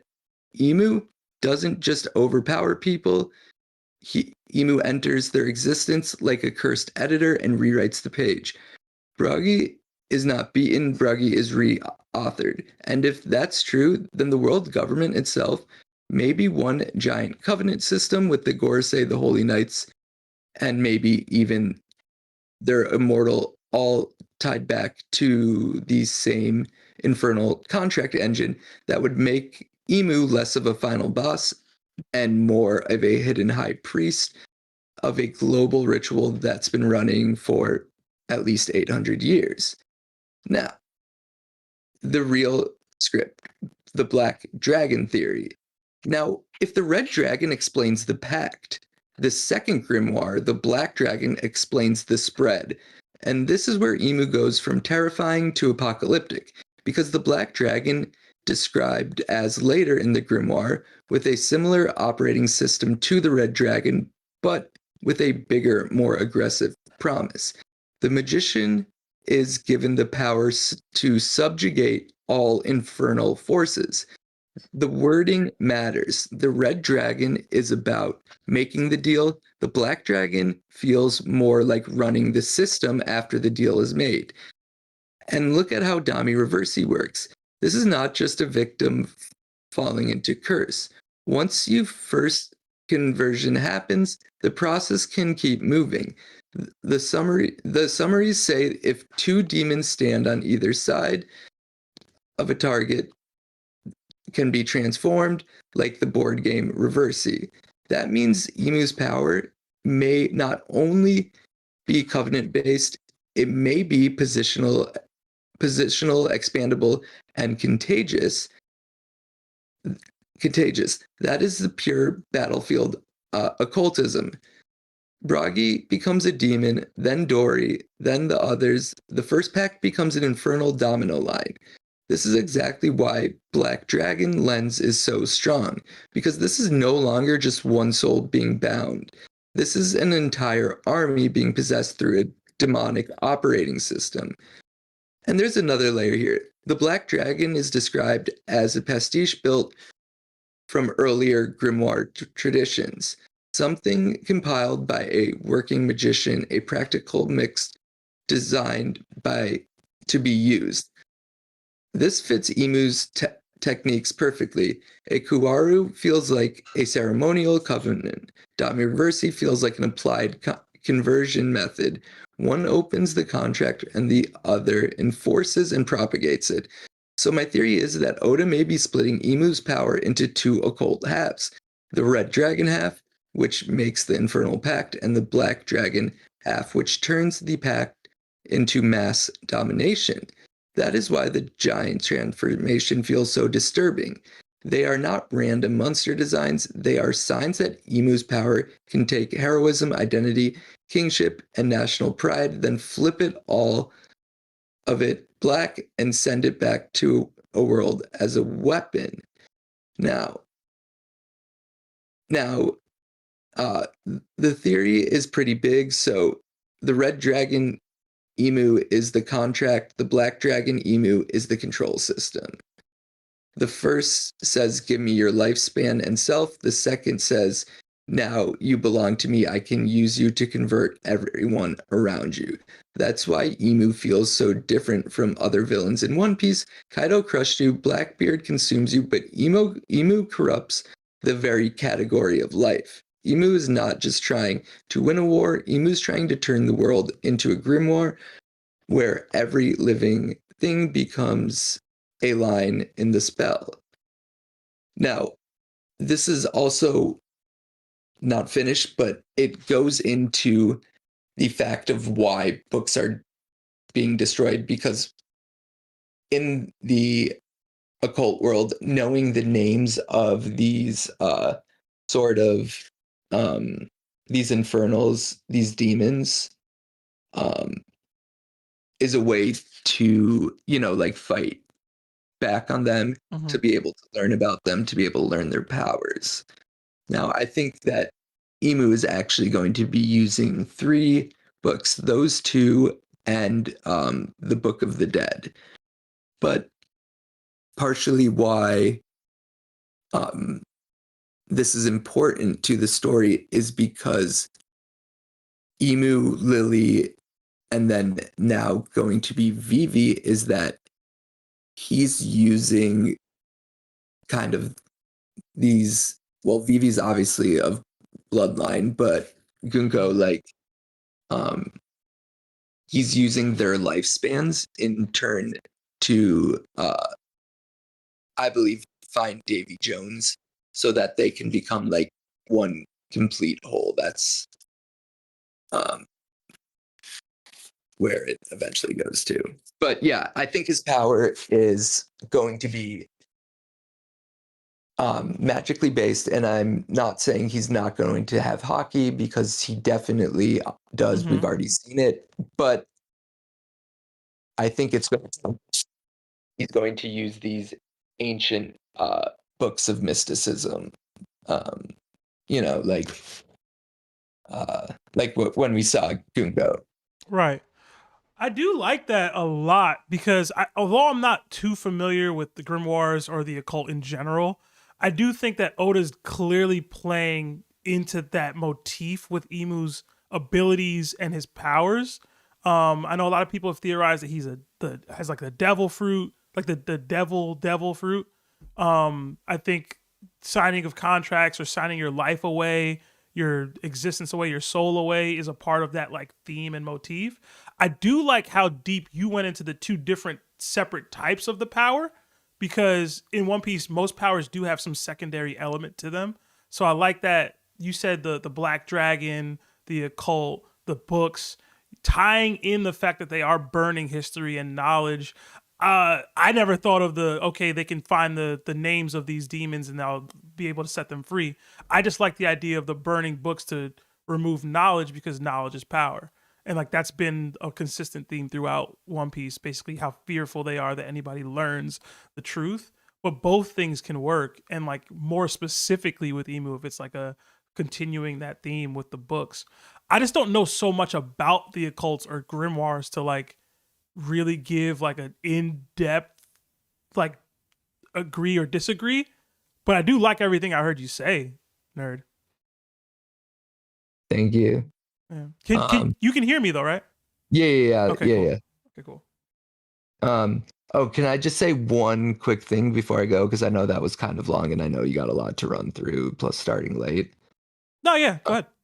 So I do believe that Dragon will not have a devil fruit either, and that he is going to have kind of whatever the opposite type of grimoire it's going to be. It's like when we see him with Vegapunk at Ohara, like, and they're trying to get the books out.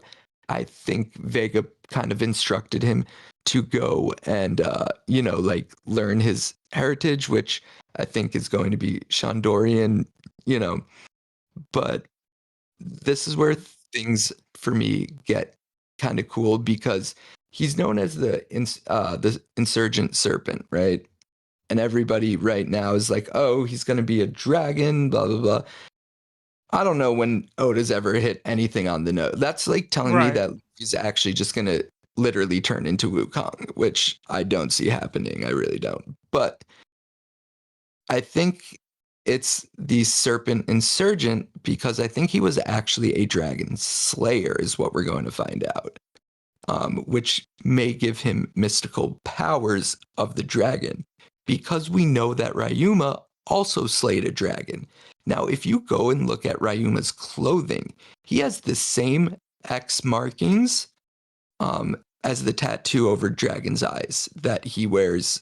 It's like sewed into one of his sleeves. And I find that super interesting, because that's like the one thing that Ryuma's like big feat that he's known for was slaying that dragon. And now we know that one of them was a red dragon and one of them was a black dragon, which relate back to the books. And dragons are, red markings. So I see a connection there. I just think that's cool. But again, that's just me. And yeah, and I also just see the series going very esoteric and scientific, like very kind of Cosmos-esque at this point, but like also not in like a hippy dippy way, in like a theoretical science type of way. And that's all I got for tonight, guys. But okay.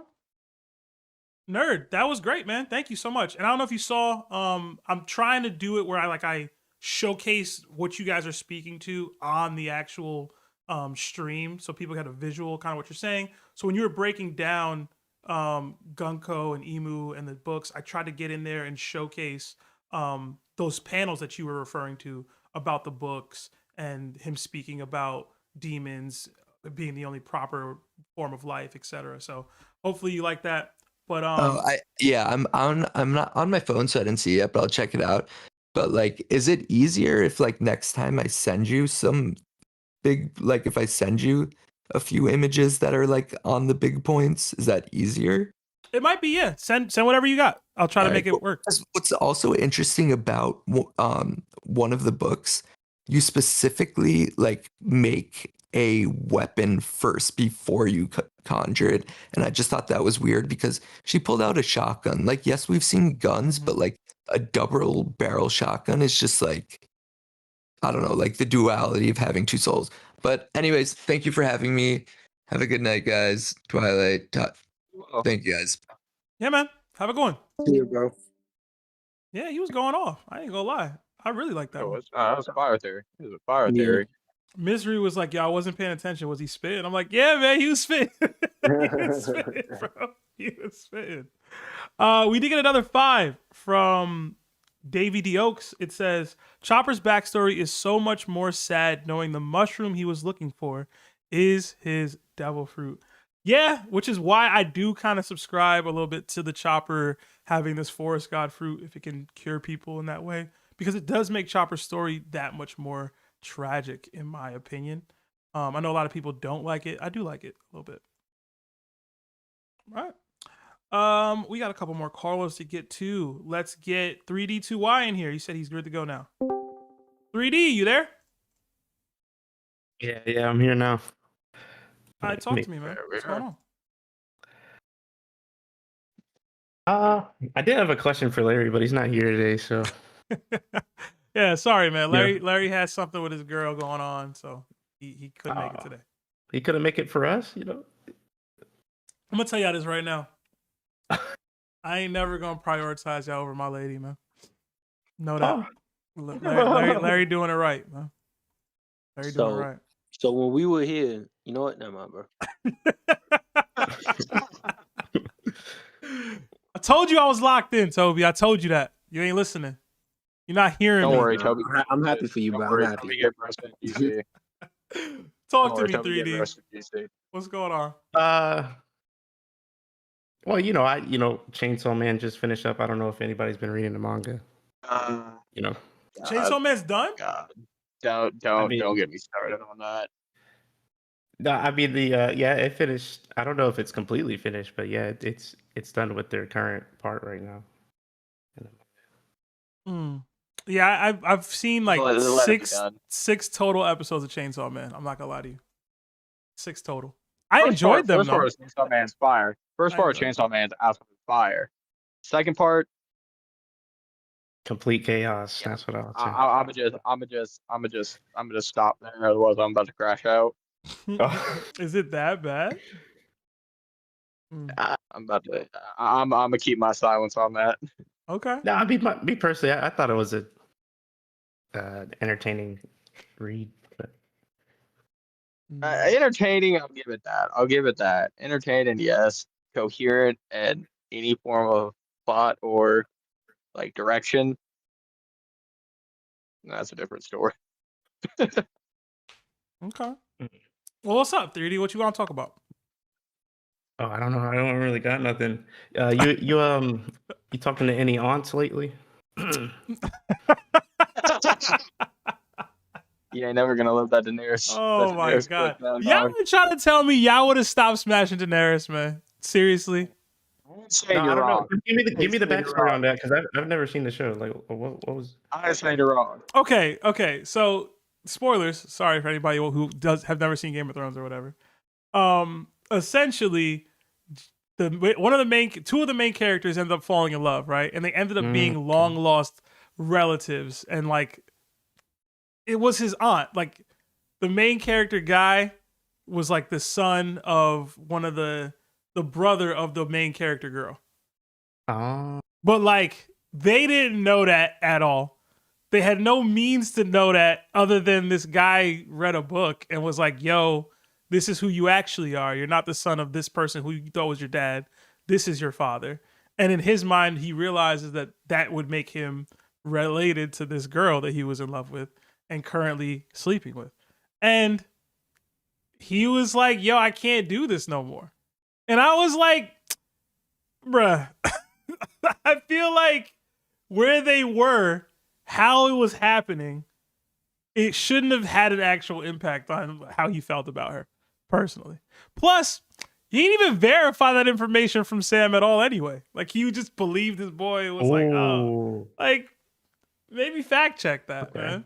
But it was true. It was the truth. I'm not gonna act like it wasn't the truth. It was the truth. It was his aunt. I just don't think it would have stopped me, personally. So. No, I mean, it probably happened, you know, it probably happened a lot back in those medieval times, you know? Probably a lot of weird stuff. No, back then, that was the thing. That's not stopping you? Bro. In Jon Snow's situation? No. Yeah, bro. What are you talking about? Were they that in love? No, it's not about the love. It's about the fact that we fighting zombie, like fire-breathing dragon zombies, bro. Like, damn. Like I can't worry about all that right now, man. This woman is Toby. Put it this way: this woman is the only thing that could save the world from destruction. And you about to be like, "Yo, sorry, babe, can't make it happen tonight because you know what I'm saying? Like, it don't work. Yeah, he's selling. He's sold, bro. She ended up Toby, bro. I'm letting one of them junkies take me if I find that out. Yo, this ain't your aunt for real, man. She ain't raised you. This is just some girl from across the sea. That's your mom's sister, bro. No, it's your dad's brother. It's not even your dad. Like, it's not the dad that raised you. It's your biological dad that you've never met ever in life. You get what I'm saying? This is just some girl that you met that happened to be related to you. I guess has some. It's like third cousin. I don't think I'll be able to stomach it, bro. I guess, man. I guess. Now they were blood related. I can't lie. They were. Damn. I can't act like they wasn't. They was, bro. It was. There's a. I just know in the situation they were in, I would have let it rock. But normal life, nah, that's crazy. Yeah, no, that's crazy. 3D, you had me drag you back up in here for you to have nothing to say? Pretty much, yeah. I just wanted to talk. Yeah, I'm lonely over here. My gosh, bro. Nobody. I don't see you in the Discord very often in DC. Oh yeah, I don't really go to the VC like that. But that's fair. I want to talk to Seven Larry. You know. sorry, I'm not good enough for you today. All right, sorry. No, you're good. No, you want me to relay whatever you wanted to say to Larry to him directly? What's up? No, I just had like an editing question for him because I know he does the editing, right? Oh yeah. I can't help you there, bro. I can't help you there at all. I haven't edited a single one of our videos, bro. Go ahead. No, I don't even be there when he do. And when he is doing it, I'd be like, all right, I'm out. Like I'm not beat for none of that, bro. That's lame. I don't like it. Lame? What? It's just it doesn't seem enjoyable to me. Like what if he makes your head bigger in one video just because? He should make it gradually bigger every video without telling me. And see what I notice. That would be cool. That would be funny. So, but you are doing that thing in the OBS, like the little transition. Yeah, I mean that's not editing. That's more. Yeah. It's me right here. See that? Talent, man. Oh, hold on. Let me refresh. Talent, bro. I'm getting better. I'm getting better every day. Every day we get better. That's all you can do. That's all you can do. All you can do, man. All right, 3D. If you ain't got nothing to say, man, I'm gonna drop you. I got other callers, bro. Yeah. Let me get out of here. Have a good one, man. All right. 3D in here talking about nothing. Y'all too funny, man. I guess he had a question for Larry, so I gotta eat that. We did get another 2 from Davy D. Oaks. Our guy, it says, is Boruto trash? I've never seen a single episode. The beginning is definitely trash, but I haven't kept up with the manga recently, or in the last few years, to be honest. I'll say this. When I saw Sasuke struggling to fight a dinosaur, I was like, I'm never going to experience this in my life. I don't care if it's filler. That had to be filler. I don't care if it's filler. I don't care if it's filler, bro. Why is Sasuke fighting dinosaurs, man? Yeah, that's bad. That's bad. He was struggling too, from what I saw. But let's get TrickSylv in here. Tricky, you there? Yo, what's going on, man? Good. I just want to say appreciate you guys for having a chat today, tapping the chat.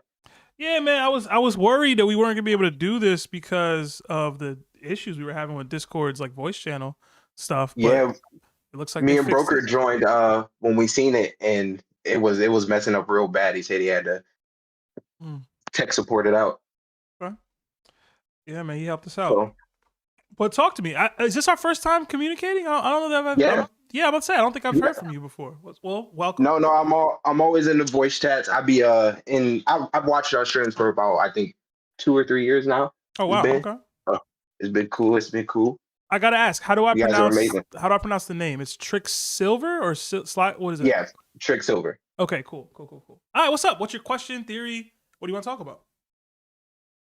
I want to talk to y'all about I've got a Mihawk theory, and I know we don't like Mihawk around here. I don't dislike Mihawk. I don't like the notion that he being Roger. I'm a disliker of Mihawk. I'm a disliker of Mihawk. That's cool, I guess. I just don't like the notion that he's stronger than Roger and people who came before him and stuff like that. I don't like that. That's the only reason I dislike Mihawk is because we have people put Mihawk on a pedestal against sword people because they have a sword. I don't like that. That's crazy. But I have a theory of Mihawk's origin and his relationship with Shanks. Okay. So my theory is that Shanks and Mihawk, I believe that Mihawk originates from Lulusia. Okay. If you look at the King of Lulusia, which I can send images in chat if you want me to, but I do have, if you look at him, he very much resembles Count Dracula. Okay. So that made me first curious because the first obvious thing when we all first watched One Piece was that Mihawk looked like a vampire kind of guy.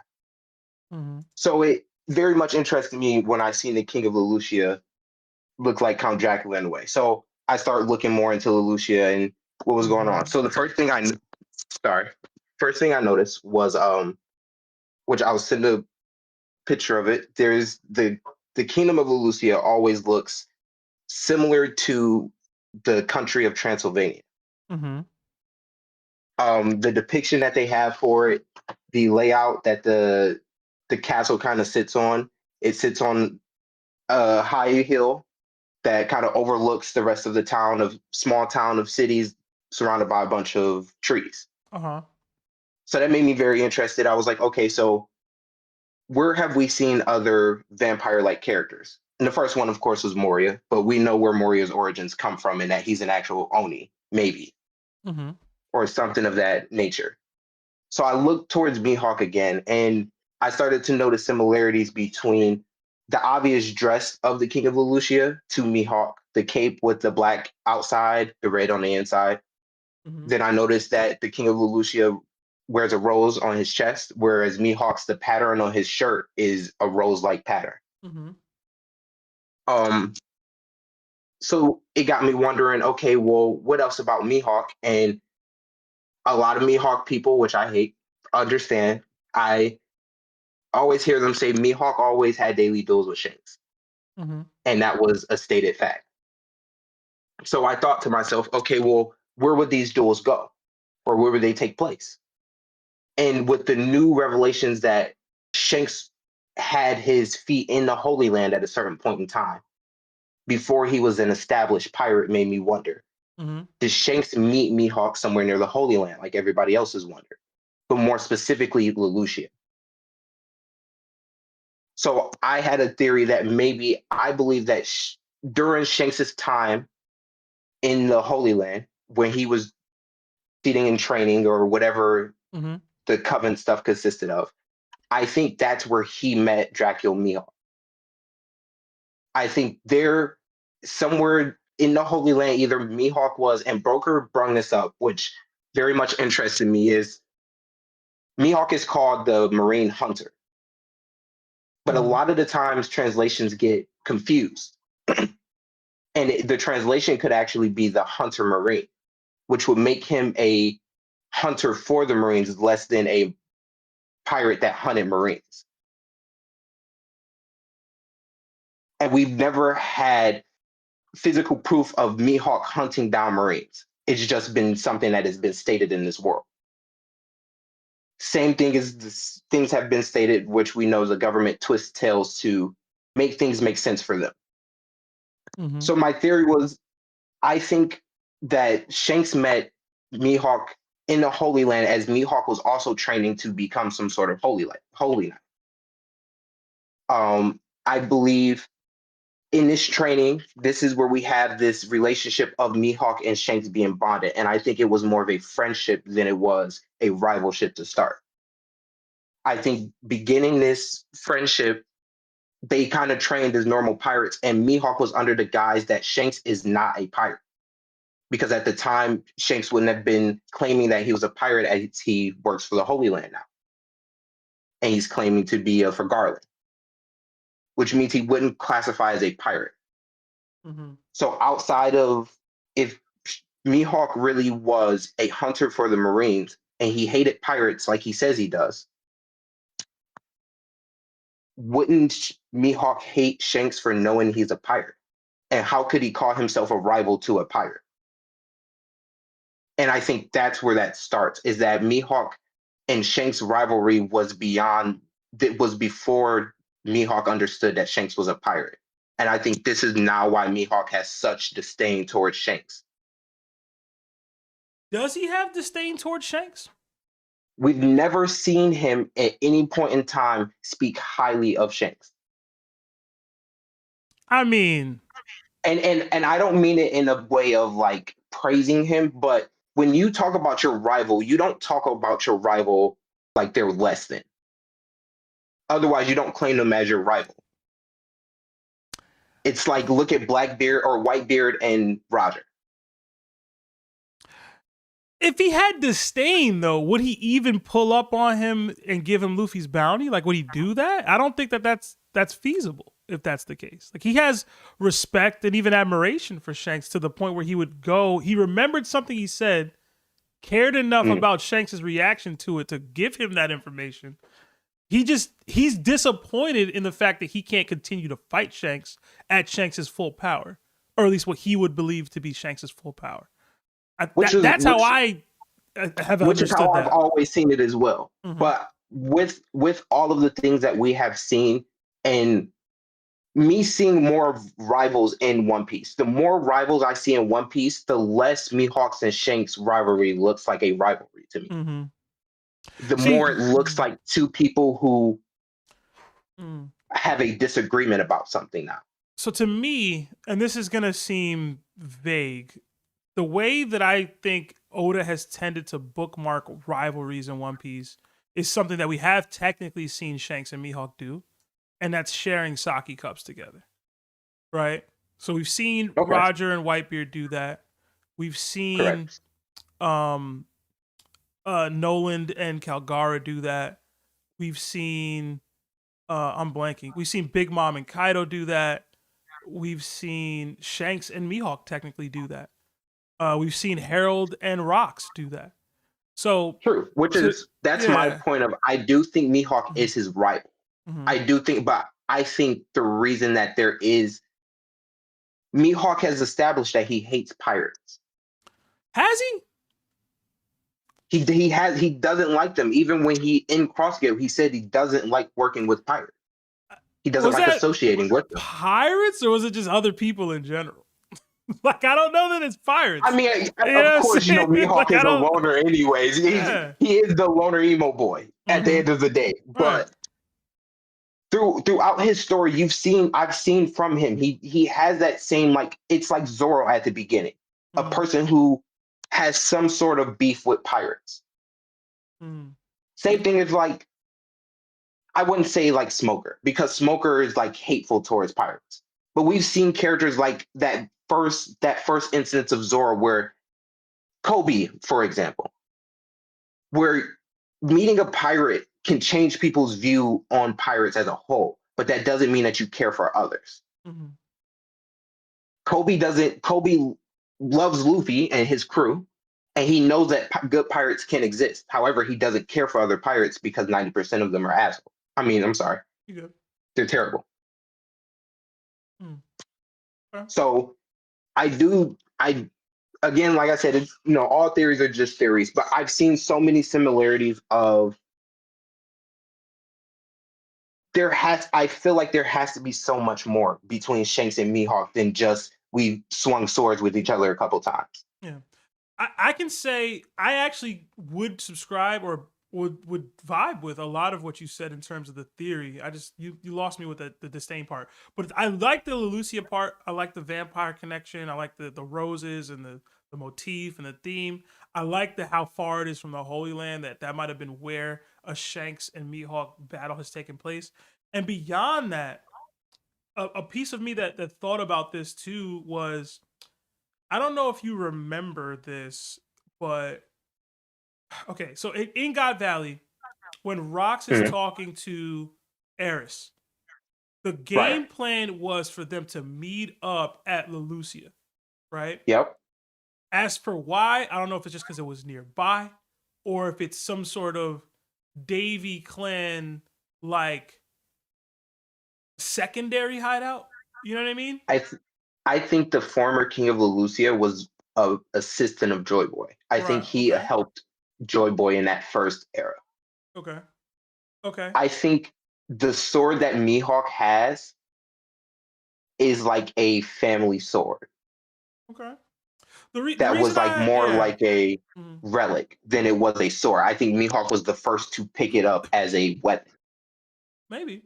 But the reason I bring that up is to say that Shanks is obviously from God Valley, and people theorize that he's like both things, a Davy clan member and a celestial dragon, because he's from God Valley.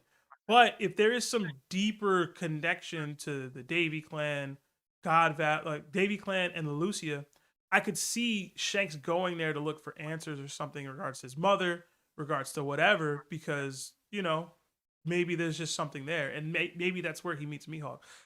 That's me just kind of spitballing potential vague connections. I do. But I thought of that I do like when that. you said that. I don't know. One of the first theories I had about this was that the former king of Leloucia was actually a D, but I couldn't find enough information on it. It all just centralized the fact that Dracula's real name is Vladimir Tepesh. But his name that he's known by is Dracula. So if you use the same naming convention as One Piece, it would be Vlad D. Tepesh. So I thought maybe there is some sort of relation to the D's and the Leloucia family line. But I couldn't find enough information because Emu wanted to wipe out Leloucia before we learned about it. But that to me, even him doing that is more credence, right? Exactly. You know what I'm saying? That's what made me start looking into Leloucia so much, was how quickly Emu was willing to wipe it out. Like, I get Sabo was there, but at that point you could have did what you did on AK, right? It was the fact that you nuked Leloucia. It's the same mindset for like O'Hara. Right. Granted, where there's too much info. Knowing about Emu's existence is a little different, but I feel you. True. I feel you. True. But why hasn't he done it to Elbaf yet? I mean, the Straw Hats are there. Hold on. He's also trying to like actively recruit. You're right. He is trying to get the kid. Because I'm thinking, I'm thinking of the previous chapters, so the kid's safe now to me. So, but you're right. Before he was trying to. Emu trying to make. He ain't trying to waste. He ain't trying to waste resources now. You know what I'm saying? He need warriors. We also don't know. We also don't know if he can do it again, like immediately. That's another theory I've been seeing around is that he doesn't have any more Mother Flame because of Vegapunk's death. Yeah, like he needs another thing. Need York to lock in. I did want to just quickly bring up is something that they were talking about in chat. It was between Broker and NYCaNeMerd, which was like really dope. I think NYCaNeMerd was talking about it. The upper tree of Kid being there. I just wanted to know, how would you feel about Kid being in this arc if like that theory is true? I'm with it. Bring Kid back. Everybody hate on Kid. Kid don't deserve it, man. Kid don't deserve that hate. Bro needs Kid, needs to keep kid don't I kid don't hate deserve that hate, bro. Mary. I only hate Kid Y'all because gonna he let made my Mary. favorite character look weak. Who? Big Mom. He making people I would have downgrade made. Big Mom for no reason. I would have made Big Mom look weak. I know it's Oda, but Kid was a part of it. Kid in law, I never forget him for that. Mm. People talking That's about the Big Mom to get I lost say. about Rayleigh. That's the exact reason I say that Oda does not give a damn about power scaling in his own story, because he magically made Big Mom forget she was as powerful as she was Yeah. to give Kid in law an upscale. Mm. That's a conversation for another day. Big Mom being your favorite character is crazy. But Trick, have a good one, man. Hey, Pleasure man, to meet don't you. do that. Don't do that. You know what I'm saying? Don't do Nah, that. bro. That's wild, bro. That's wild. Come on, Big Mom is fire, man. You can't do that. It's really Whole Cake Island as a whole that made me fall in love with her character as a whole. That was like the first time in One Piece we seen something like that. That was beautiful to me, especially like younger. I was like, holy, like that's dope. You're into cannibalism? You're into that? No, I was into the whole like mystical candy wonderland. I'm kidding. You said you're into cannibalism. No, but appreciate you guys. I'll try to stop by more streams and stuff for sure. Yeah, man. We'd love to have you. Thank you.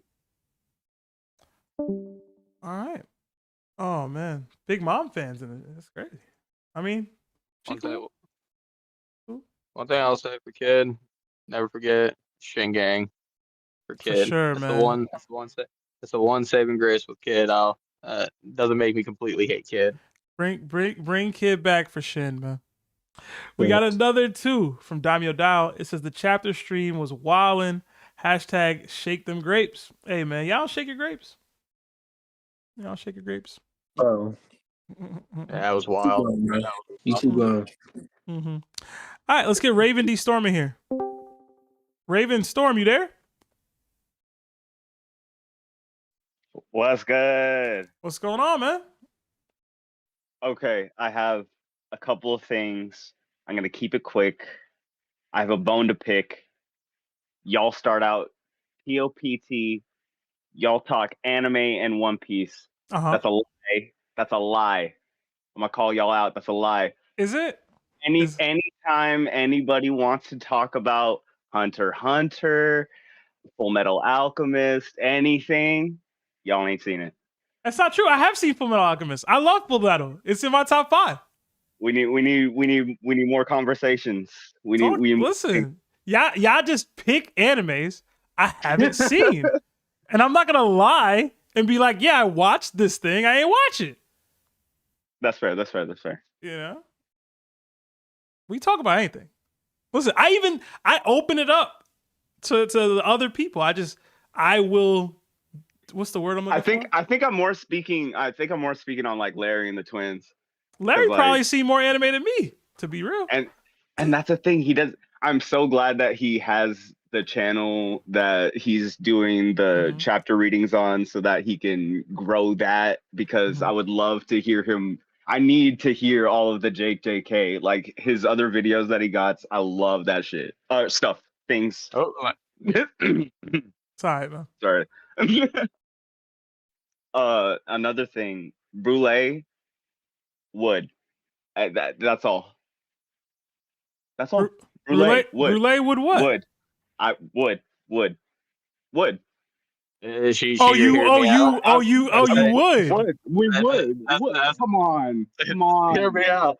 Hear me out. Is Brule a valid hear me out?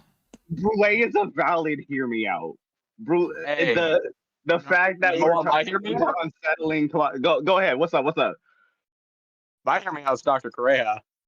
No, okay. See, that I don't feel like that's a hear me out, because she's objectively, like, for being 100 and whatever, she's kind of hot. 130. What was it? 138. 139. Hey man, I don't know, man. Let me see something real quick, bro. Let me see something real quick, man. I got to experience Film Red in a theater all by myself. I was literally the only person that was able to see that. or that was watching it in the theater that I was in. And man, when Brule came up, I was just like, she the GOAT. She got the mirror world. She came in clutch. She came in clutch. She came in clutch in that movie. The GOAT. You can't tell me she didn't come in. You can't tell me she didn't come in clutch. Okay, she not the GOAT. Okay, she not the GOAT. And I don't want to glaze her too much because she not all that. I know she not all that. But would. Okay. I'm not mad at you, bro. I mean, would I see the vision? I see the vision. I see the vision. I see the vision. No, I see the vision. Get a little tipsy. Don't even like turn the lights off. Don't even. Nah, I'm looking right now, man. Nah, bro, I'm not hearing you out. Thank you. See, not hearing you out, I'm bro. not. You're not. Thank you. No, I understand. Like, thank you. At least even the take. Hey. Also, I wanted to speak on the Kingdom talk. Talk to me. I don't really know too much, but I was in Uniqlo the other day and they got merch going on. Do they? For different manga. They got Yu Yu Hakusho right now. They got Gantz. They got they got JJK, but they also have Kingdom there, and the prints are fire. Gas. Really? I'm gonna have to check that out. Gas Fire Flames. You're gonna have to check that out for your own sake. Because I know y'all Kingdom fans out there, and you need the drip. We need the drip. I didn't know that, bro. Yeah. They're also hold up. I think in April they're also doing some One Piece, they're doing Naruto, they're doing Oshinoko. I keep up on the drip when I can. Yo, hold Oshinoko drip would actually go hard. Yeah, it's this, not really. They also I think have one tough. They have one Kaguya-sama Love is War. And man, I love Kaguya-sama. They got the great generals. They got Kyokai merch, man. They got good stuff. I think a couple months ago they had like Pokemon merch and stuff. Oh, they got Karen. Oh no, they got Oki merch too. Oh, let's go. Exactly. Oh, the Kyokai one is tough, bro. Yeah, it's all good. I love Uniqlo. I'm gonna have to check it out. For real. Yeah, I'm gonna have to keep an eye on that too. Now I gotta ask, Raven, is this the first time you're interacting with us? I'm trying to remember the name. I don't know if we've talked before. I've been in one other time, but I'm always trying to like give subs. I'm always doing what I can here and there. Okay. All right. Bet. Wait, man, I gotta get to a couple more callers, but have a good night. Bye. Oh man, we did get a nut. Got another 2 from True Fuego. Seb, it's not all right. Stop cursing on the stream.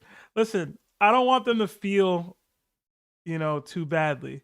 But please, guys, don't curse on the stream. Just don't do it. It doesn't help. Thankfully, everyone's been catching themselves and been apologizing too. So it's not like. Yeah, I don't want people feeling too bad about stuff like that, But let's get Delaney in here. Delaney OP, you there?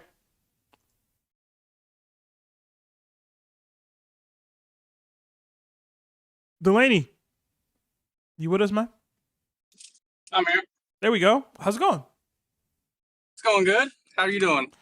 I'm chilling, man. A little tired, but I'll be all right. Yeah, I get it.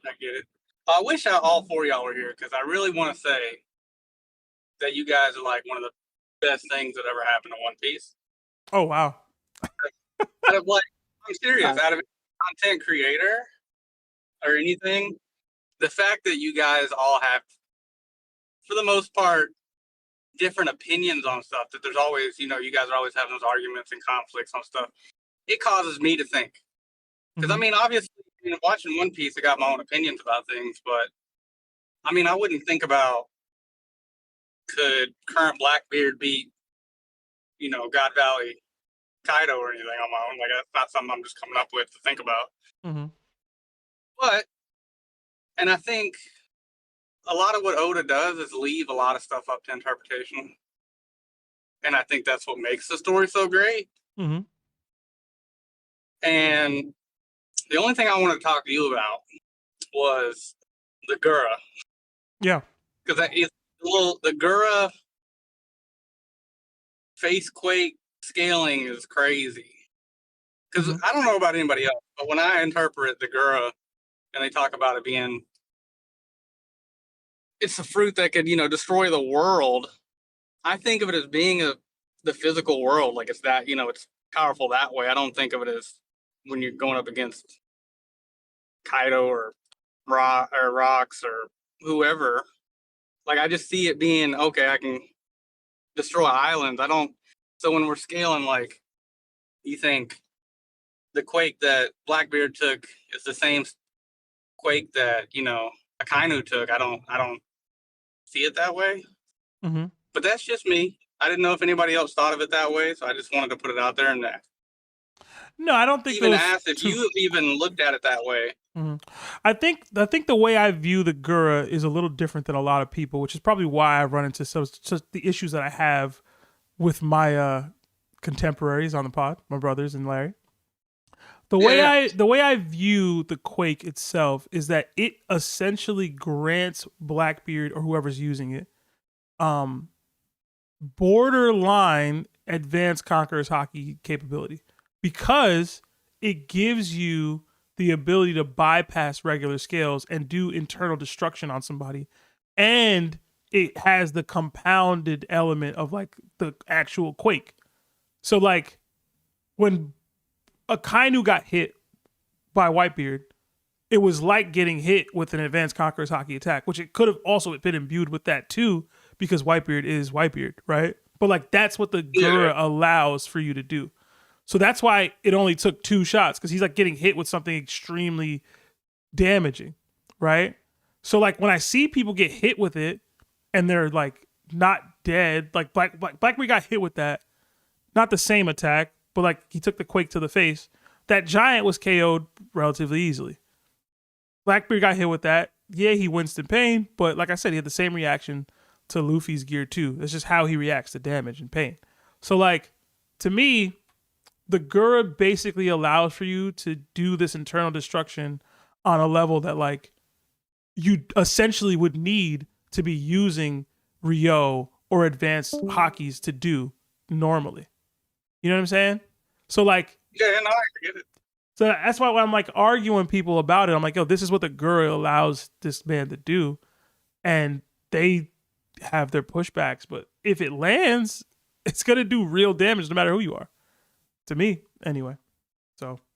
Yeah, no, I mean, it's just, I just think of it as just like I look at Luffy's punch, his Red Rock hitting harder than the Gura, but to me, they're both technically using the same thing. If that's what you're getting at, is it causing internal damage as much. But I don't know. When I see the Gura, I see it like its biggest strength is the environment, and that's why, like, even though Luffy is technically probably the most adaptive fighter in One Piece, just because he's had the most fight time, like Kaido to me is technically the most adaptive fighter, because look, when Luffy went gear rubber and bouncing them and doing all that stuff, it really didn't phase Kaido, and that's crazy. So like the Gura, I just see that as being kind of the same thing. Like I picture it as taking apart, the ground underneath somebody. And I mean, I know all we've seen of the quake for the most part is him, Whitebeard quaking people in the face. But I mean, he used it for the environment too. But when you say that though, right? But the most destructive damage we've ever seen from the Gura was when it landed head on somebody, on Akainu, on Blackbeard. Well, you say that. I don't know, when he broke apart the island that they're basically on, and I mean that was pretty crazy. I'm just curious too. Like, what do you think? Like, Luffy getting quaked in the face. Luffy's rubber. Like, what do you think that's really doing to Luffy? So because I think it does do internal damage, I think it still hurts Luffy. But you think Luffy on the inside is rubber too? Yeah, but the same way that Lucci's what's the name of that attack? Roku Ogon was able to hurt Luffy. Like, because it's bypassing the rubber and hitting you internally, like I think it will do damage. I also think you can just imbue it with Haki and it wouldn't matter. So, true. You know. But I do think like you can use the Quake to hurt Luffy. I don't think just because he's rubber he won't be hurt by it. Oh, I mean, I don't think he's not going to get hurt like how Loki's lightning breath doesn't hurt Luffy. I don't think it's going to be like that. I'm just saying I don't think it affects him as like it doesn't hit as hard. Depends on who's swinging. That's just me. I mean, I guess it does. I mean, obviously, you know, Blackbeard doesn't have all this for nothing. So we just have to wait and see, I guess. But no, that's pretty much it. No, I was curious about because like I said, I picture the Quake Fruit as more of environmental destruction because when they said it has the power to destroy the world, that's what I relate it to. And then, no, I mean, even though you guys have some crazy takes sometimes, I mean, y'all are still the most knowledgeable One Piece creators in out of anybody. And I've watched a lot of people, and I love that you guys have these disagreements because if y'all just sat up there and all had the same opinion on everything, it'd probably be boring. Even though y'all are funny, but like, I think that engagement is what causes us to engage. And I would like to think that's why people come back. That's why I come back, is because you guys make me think. So I just wanted to say thank you for that. Yeah, well, appreciate that, man. Seriously, I love hearing those comments. I'll try to forward that up to the twins and Larry. I know they won't watch this back, so. But in I see general, Larry in chat. Was he in chat? Yeah, he was in chat a little bit ago. I haven't seen him talk since he? he just said what's up, but Okay. I don't believe you, man. We'll see. But thank you, truly. I never know what to say when we get those kinds of words. I don't know about most knowledgeable. I have a couple One Piece YouTube channels that I watch and Instagram pages that I follow that I'm sure are more knowledgeable than me even, or the twins or Larry. But you do that to get the knowledge. That's what I'm. I don't expect you guys to come at it with just. I'll tell you right now. I don't think I have as much knowledge off the cuff as Tekking or Library of O'Hara. You know what I mean? Like those guys been in the game a while and they got deeper cuts. So, but I appreciate it. I appreciate you saying that. Delaney, you have a nice night, man. Thank you. You too. Yeah, man. Most knowledgeable Twilight? That's us? Yeah. Based off them comments I was reading earlier, I don't know, man. I don't know. I don't know if that's the consensus. I'll say y'all got some of the most heart. Listen, man. Most enjoyable, that's subjective. I don't know if I can objectively say we're the most knowledgeable, man. I be forgetting entire characters exist. You know what I'm saying? Hey, same, so don't feel bad. Yeah. All right. I just read too much. I be involved in a lot of stuff, man. We got another 5 from Wise Life. It says, "What up, Seb?" The salute. Can anything on Elbaf help the Straw Hats get to the next road poneglyph? Biblo, Yarul, Heaven Realm, Ural, hashtag Mr. Trauma Dump, hashtag Honey Jack Takes. Anything on Elbaf specifically?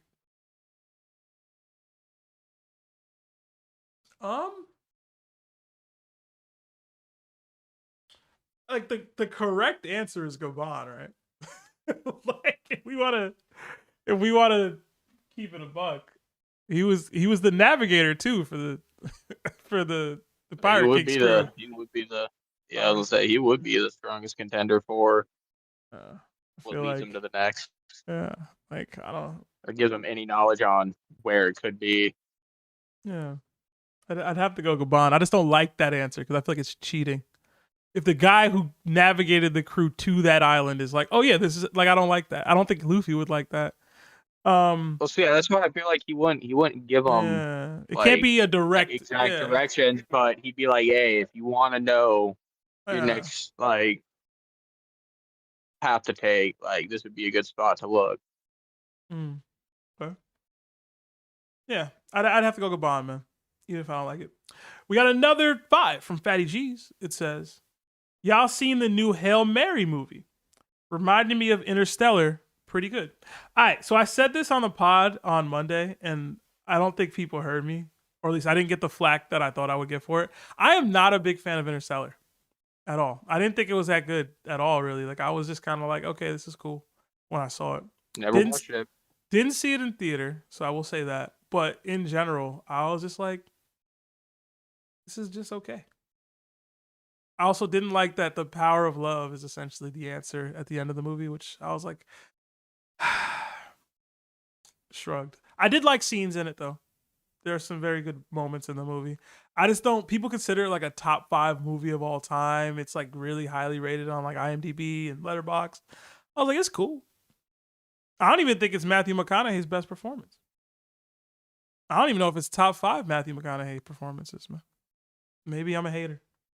But yeah, the cinematography was good. I can't knock that. That was good. I thought the story was just like, okay. So. All right. Let me stop hating on. Oh, but I haven't seen Hail Mary. I haven't. I heard good things though. So guess we'll see. All right. Next up, let's get Youngbull Trent in here. Trent, you there? Yo. What's going on, man? Hold on, guys. I gotta put y'all on speaker. Huh? All right. Y'all can hear me? Yes, sir. What's going All on? right. Nothing much. Dang. Hey, all I gotta say though, Law's lucky he's not here though. All right, what happened? What Law do? Law's lucky he's not here with that Gaban and Rayleigh tape that he had, bro. Hey, man. I can't call it, bro. I cannot believe he said Gaban and Rayleigh could beat Rocks. He said it, bro. He still think it. And he stands on it. It's crazy. Mm-hmm. Man, At least he stands on it. Yeah, I'm gonna next time bro, I cannot wait till y'all do a call-in stream to when they're there, because next time I'm just gonna troll them and stand on Marco can compete with Rayleigh. Why would you stand on that? because they were fighting before, so Whitebeard had to show Marco some stuff, to help him. Even though I don't want to stand on it, even though I don't believe it, even though I don't believe it at all, but like, don't stand on that, man. Well, I'm just saying it's too dumb. Like, it's gonna be used to say it's a dumb take. But oh man, the take he has is even worse. He said, "Yeah, you know what? He said what Roger had all these years to teach Rayleigh and Gaban. Yeah, all them years to teach Marco. Bro, that's what I'm saying. Whitebeard had all them years to teach Marco. But Marco's just too good for him out there. Yo, bro. Don't stand but anyway, on that, bro. Nah, I can't stand on that. Nah, and then I had someone bring up Vidal the other day, man. Your girl. Nah, Vidal, the Vidal take, bro. He was tripping. They hopped in I'm never forgetting that take. Nah, they hopped in the stream I had on there. Like, so I'm watching the thing. Vidal, really? I was like, bro, we didn't need to talk. I thought that was over. But here's the real take. Me and my cousin were sitting here wondering, who do y'all think top 5 in all anime? Straight hands, no powers. Straight hands? Yeah, straight hands. Nobody has powers whatsoever? Yeah, straight hands. There should be one obvious one. Is there? I have my mind set on one person, but I don't think it's the answer you're saying. Who do you think? Who Takamura. you guys are? Takamura Mamaru from Hajime no Ippo. I mean, okay. Everybody just human and they just punching, no powers? Give me Takamura. Yeah, no powers, straight like that. I was like, so you're not putting Baki on there? He's not top 5? I'm going Baki, Takamura. you're no top 5? I'm going Takamura over Baki. I don't care. Whoa! That's crazy. I don't care. That's crazy. Chat, if y'all are all hearing this, Get this ready for the next worst takes of 2026. Listen, right here. Takamura. This is it. You've heard it right here. Yeah. I don't care if it's not One Piece.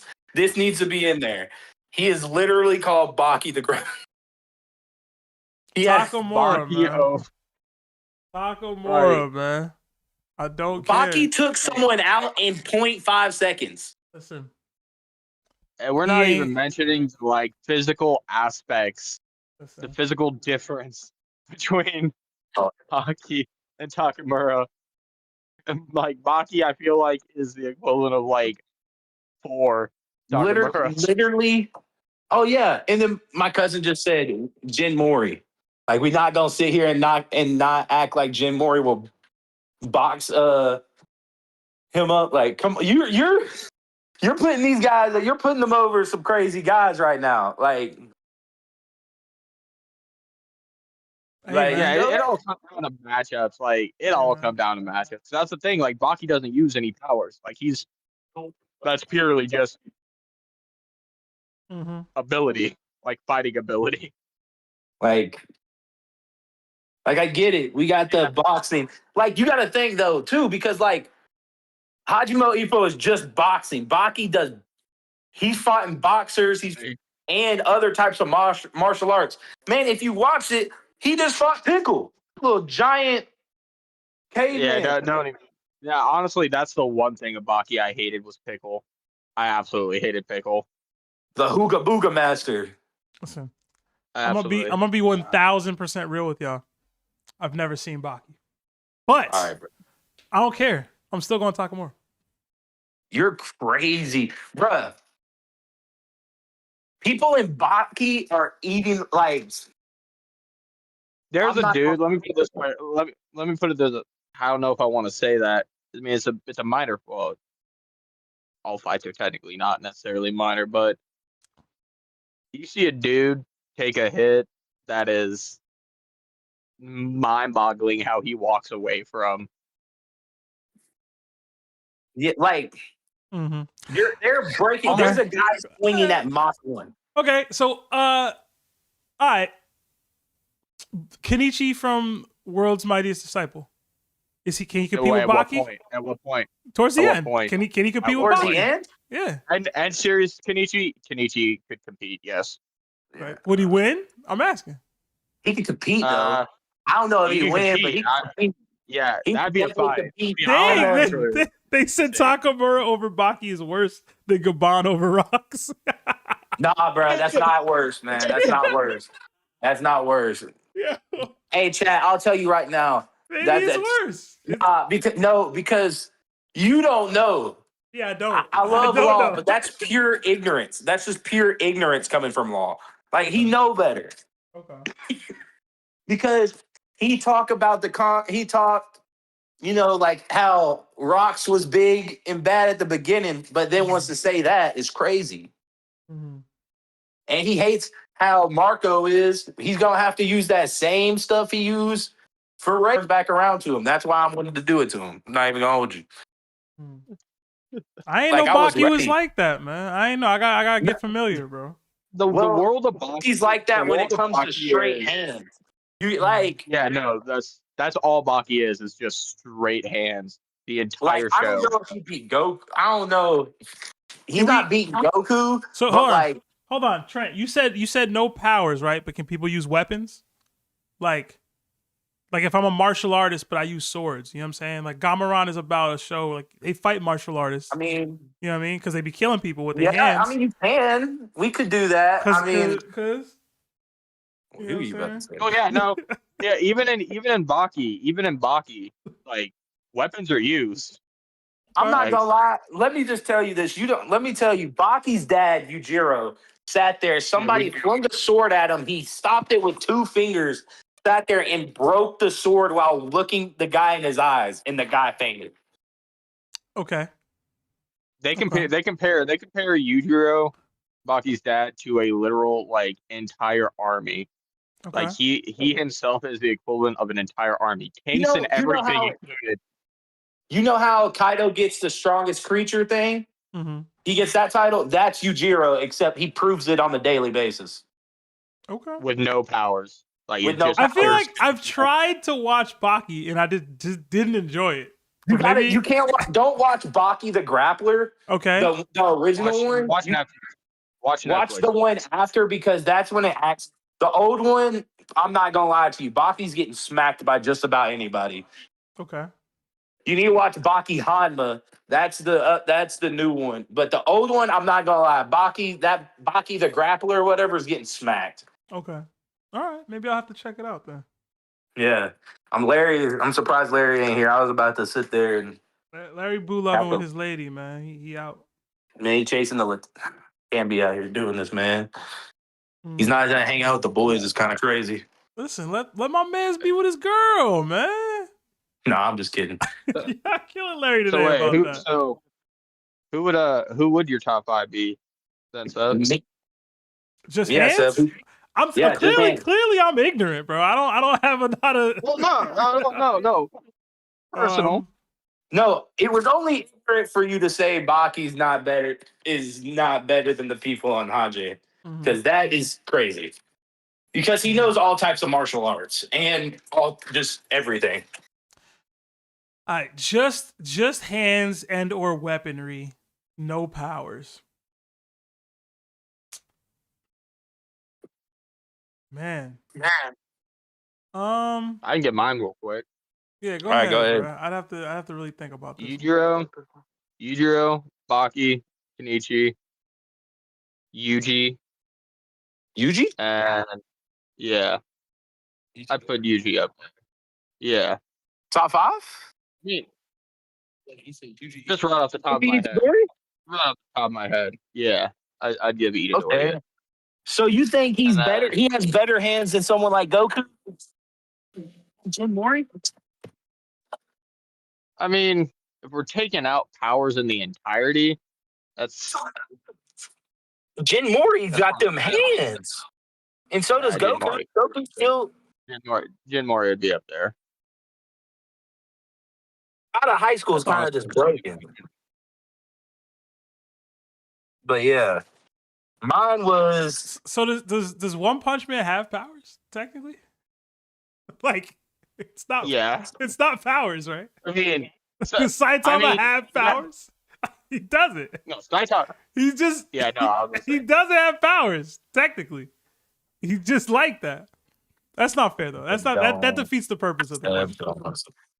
Is anyone on? They said give me Vidal top 1. Hey, bro, look, chat. Hey, chat. Hey, look. Nah, I'm going to the chat right now. Hey,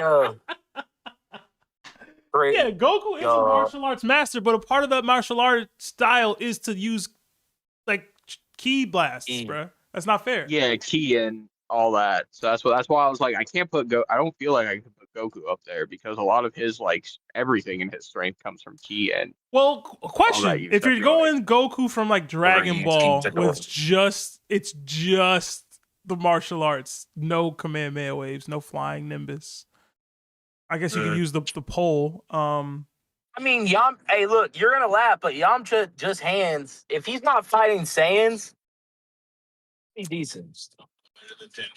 I don't know. Yamcha wasn't being Tien either, though. Just hands. So even in the verse, he's still losing. I'm just saying he's not. I'm saying we can't look like you. He's a good martial artist. Like we could put him up there, but he's not. Like I'd say he's off of just playing martial arts. He could make a list.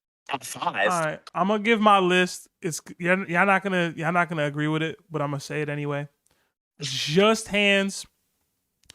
Top 5 off straight vibes for me. Kenshin from Rurouni Kenshin because of the sword play. I'm gonna go. Yeah, I'm gonna go. Well, it's not just hands. I guess it's sword play as well there. But Kenshin, Goku, Baoya Harumichi from Crows. Off vibes alone, I don't care. I'm gonna go old boy from One Punch Man. What's his name? Garu. Garu. Yeah. I'm not gonna lie. Yeah, that's definitely deserved right there. I'm still throwing Takamura in the mix. And Who's the fifth guy? Fifth guy. Straight hands. King Elizabello from One Piece, man. Straight hands. What up? No powers. Just got loaded up. All right. So, Chad, that's worse than Chad. So here we go. We could have said Hercule. Nah, bro. King Elizabello, they can Hercule tap, man. I said yeah, okay. Give him time. Give him time. There's that almost, One Piece type of. I almost put Thorfinn in there, man. You feel me? Yeah. Oh my God. That would have been fair though. I almost put Thorfinn in there. I almost put Levi in there. Just cause we add weaponry. That's fair. Levi's like that. You're talking about I almost added. These guys are like that though. These guys are like that. Like my top 5 right now for just straight hands. Mm-hmm. I got Jin Mori, Baki, Yujiro. Because if you put Baki, you gotta put his dad Yujiro. Yeah. You kind of got to. Not the one that is Jin Mori's sidekick. I don't know if you know it, Twilight. But it's in the tournament. I'll have to look up his name. But he's like his side. He's like basically like his Sasuke. And then yeah. And then, man, the last one is tough because, like, there's a lot of people, like, Mr. Unchained from Baki is pretty dope. He's pretty, like, bro's not. Jack Hanma from Baki is good, but, like. I'm gonna lie, most of Baki can make up a top 5 list if we're being real. I gotta lock in on Baki, man. Trent. I do got to drop you there because I get one more call in before I dip. But have a good night, bro. And I'll tell Lawrence you coming for him, man. Hey, next time we need just give me like 5-10 minutes on a stream. Just I need to talk to him. Let him know what's up. I got you. Hey, I'm telling you, I'm a double down on the Marco stuff. Don't do that. You gotta let me do it just once. I don't care if I make the list, bro. I will double down and make sure he knows you can't just be doing this out here. You can't. Have a good armament one, hockey doesn't know basic armament hockey. Are we serious? That's the game. But Trent, have a good night. All right, you too. All right, we did get another 2 from Twink Toasties? I don't know. It says. Oh, twin. Yeah, I don't know, man. It says no powers. Baki is making Goku tap. I don't know about all that, but Oh, 100%. Goku's still a martial artist, man. All right, Germa, last caller of the day, man. How's it going? Yes, sir. Yes, sir. Hold on, let me turn my fan off, man. I got a hood fan. That gonna make a little noise. How y'all doing, man? Y'all all right? Chilling, man. What's going on? Good, doing good. Oh, is that? Oh, that wasn't Larry. Who's that? It's Seb and Twilight. Twilight. Twilight. What's going on, brother? It's going. Not much, man. Not much, man. Had a long day at work. I kind of joined in a little late, but I had to, come show love to the boys one time, man. You good. Talk to me, man. I gotta wrap up soon, so hit me. Okay. Well, quick, man. I know I missed y'all a couple previous weeks with all the weather issues and things of that nature. But long story short, how'd y'all feel about one of the I don't know if we got one after, but the latest SDS when they was talking about Shanks's mama name and Xebec's sword. What was Xebec's sword called? It's called Eclipse, right? Eclipse, yeah. Yeah, I thought that was hard. I thought that was cool. I already forgot Shanks' mom's name. I think it's like a Magnolia. flower. Yeah, Magnolia. Yeah. I mean, See, I ain't paid too much two things I attention wanted to touch on real quick, because this is not my main thing, but two things I just wanted to. I know you said you hated this, but that was part of like a little theory I've been cooking up. It's taking me a little minute, but I'm cooking it up with the Eclipse thing. And I know you said you hated that, Sam, but I'm like, are you more like but a believer of the notion that, you know, darkness and light comes together, even if it's not Luffy and Blackbeard? Like, are you more a believer of that now? Now that you know that there is an eclipse now that we have it factually, that there is a somewhat of an eclipse in the story. No.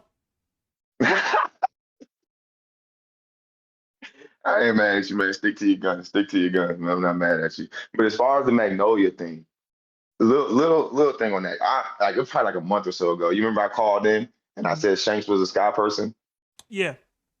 Okay. I think that is like a slight, still spec, but slight. You know, Magnolia is based like it derives from French culture. Magnolia was before it was a word, there was a person named Pierre Magnol, and he was a botanist. And when he died, they took his last name and named it after a flower. So, you know, with all the important women in One Piece being named after flowers, and Magnolia being French culture, which we see in Skypiea, I just thought that was a little more hint to, you know, to my theory. Now, I know a lot of people didn't believe me, but I just wanted to, you know, reiterate that, man. But last two things, man, quick, I promise. But I wanted to see how y'all felt about the so-called god / maybe king of Elbaf, the one that clashed with Joy Boy. How would y'all feel about if he was Davy? And the reason I say that before y'all answer, the reason I say that is because it's been talked about that Davy and Joy Boy have been maybe not as far as holding the title, but they've been talked about in the community as far as two kings who had ideals that clashed, you know, and they seem to be around in the same time of each other. And I just thought it funny that they actually tell us about a time that Joy Boy has a clash with somebody. We still don't get his name, but the reason I say could it have been him, because when you think about Elbaf culture, right, and you look at what happened with Harold and his wife, he couldn't marry Ida because it was against Elbaf culture, because she wasn't the bloodline wasn't official. Well, pardon me on words, I'm lost words right now. But so he had to you know, marry Loki's mom, right? What if, just hear me out, what if the god of Elbaf, in my theory, said Davy, right, did the same thing? What if he had a baby outside of the bloodline? Now, who he had that baby with, I'm not sure. But what if that made the secret about the clan? You gotta think the Davies been in, they've been a secret clan for this entire time. Why? We haven't figured that out yet, right? But you know what I'm saying? I'm just cooking. It's all speculatory, but you know what I'm saying? What if that was the reason why they were in secret? Because God Elbaf, Davy, quote unquote, right, had a baby outside of the bloodline and he had to keep it secret. And from there, you know, we get the Davy clan. Because we do know Buccaneers, Davies who are Bucks, right, have giant blood in them. Now, we don't know if it's ancient blood, something special about them, you know, before Vegapunk's transmission got cut out. So I was wanting to see how y'all felt about that. It's interesting because I've never heard anyone say that before. So I like the notion. Anytime I hear a new idea I've never heard before, my mind runs.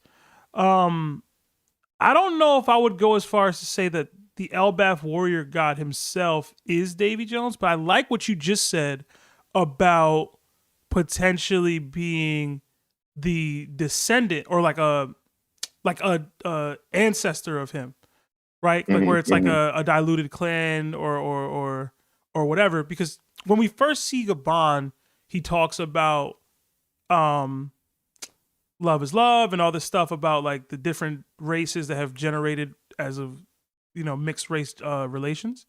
So like, is that a throwaway for Oda, or is it like a prelude to what is actually going to be relevant later on in the story? I always, when I see things like that, I always try to think like, is this going to come up again, or is it going to be relevant? So the reason why I push back that it could be Davy himself is that I do believe that Davy is going to be in that like Joy Boy era. You know what I mean?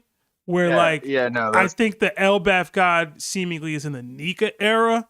So to me, it would need to be. Um, Well, I was gonna say, wasn't that what they were saying, that it was the god of Elbaf had fought with Nika, yeah, like it was so, specifically Nika that yeah, was name dropped. yeah, which is why I was like, Don't quote me. I'm about to say it's not fresh on my mind right now. I know it was one or the other though, so y'all could help me if No, you that want. that no, like it could still work out, because then in that sense, Joy Boy being a descendant from Nika, and then Davy Jones being a descendant from the God of War of Elbaf, the lineage exactly, could still be there exactly, in that exactly. instance. Yeah, the way it Just further down and looks when I'm reading it, it says, hold on. If anyone tries to eat the fruit. In Elbaf, we have a legend about a warrior god. He wielded a weapon known as Ragnir, Iron Lightning, and turned into an enormous dragon to face off against the sun god. So technically it doesn't say Nika, but it says the sun god, which is what Elbaf refers to Nika as, right? as So Nika. yeah. You know what I mean? So to me, it's just like he's too far back. The way I view, or my perception of where Davy is supposed to be in this timeline. But like Twilight was just saying, that doesn't mean he can't be a descendant of him. And like you said, that Buccaneer potential, whatever, if they are just offsprings of this descendant of this mixed race situation, and like that could work. Like we just don't know enough about any of these dudes to ironly say anything at this point. I don't know. I don't know what it means. But I'm under the impression that warrior god's name is probably just Elbaf.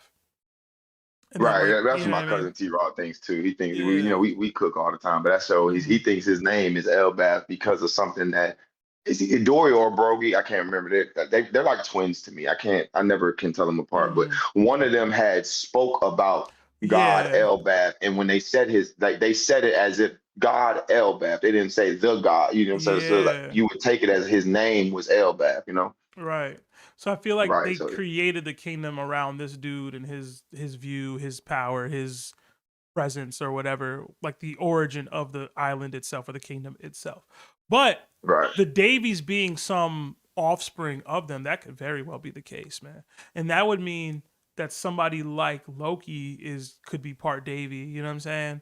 I don't know if that's the case per se, but I do like the idea that Oda does this a lot, where he'll make it so that the people in the current timeline will deal with similar problems or things that happened in a flashback or happened near, like, to the people of this island in the past.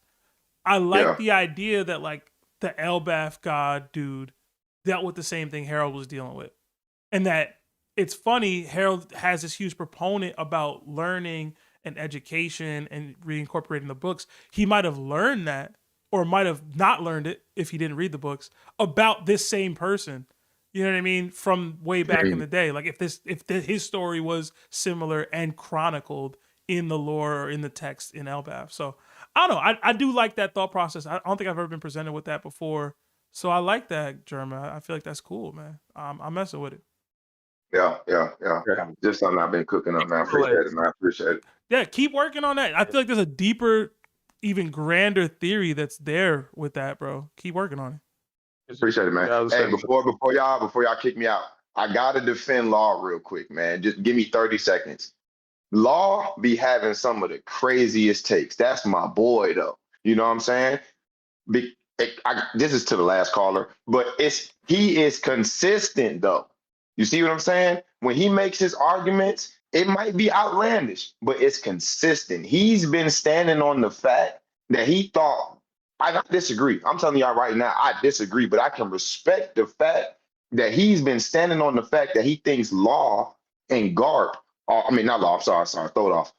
Roger and Garp are stronger than Rocks at times when we seen them after Rox's lifespan. And if we're using that these pirates didn't reach their prime till after Rox died. So if we're going to really just talk it, you guys, nobody really knows the scale of strength where Roger was at when he was fighting Rox. You know, though he was getting smashed all around God Valley. You know what I mean? At the end of the day, that wasn't his prime, but that was Rox's prime. So do I agree? No. But can I respect the fact that somebody stays consistent?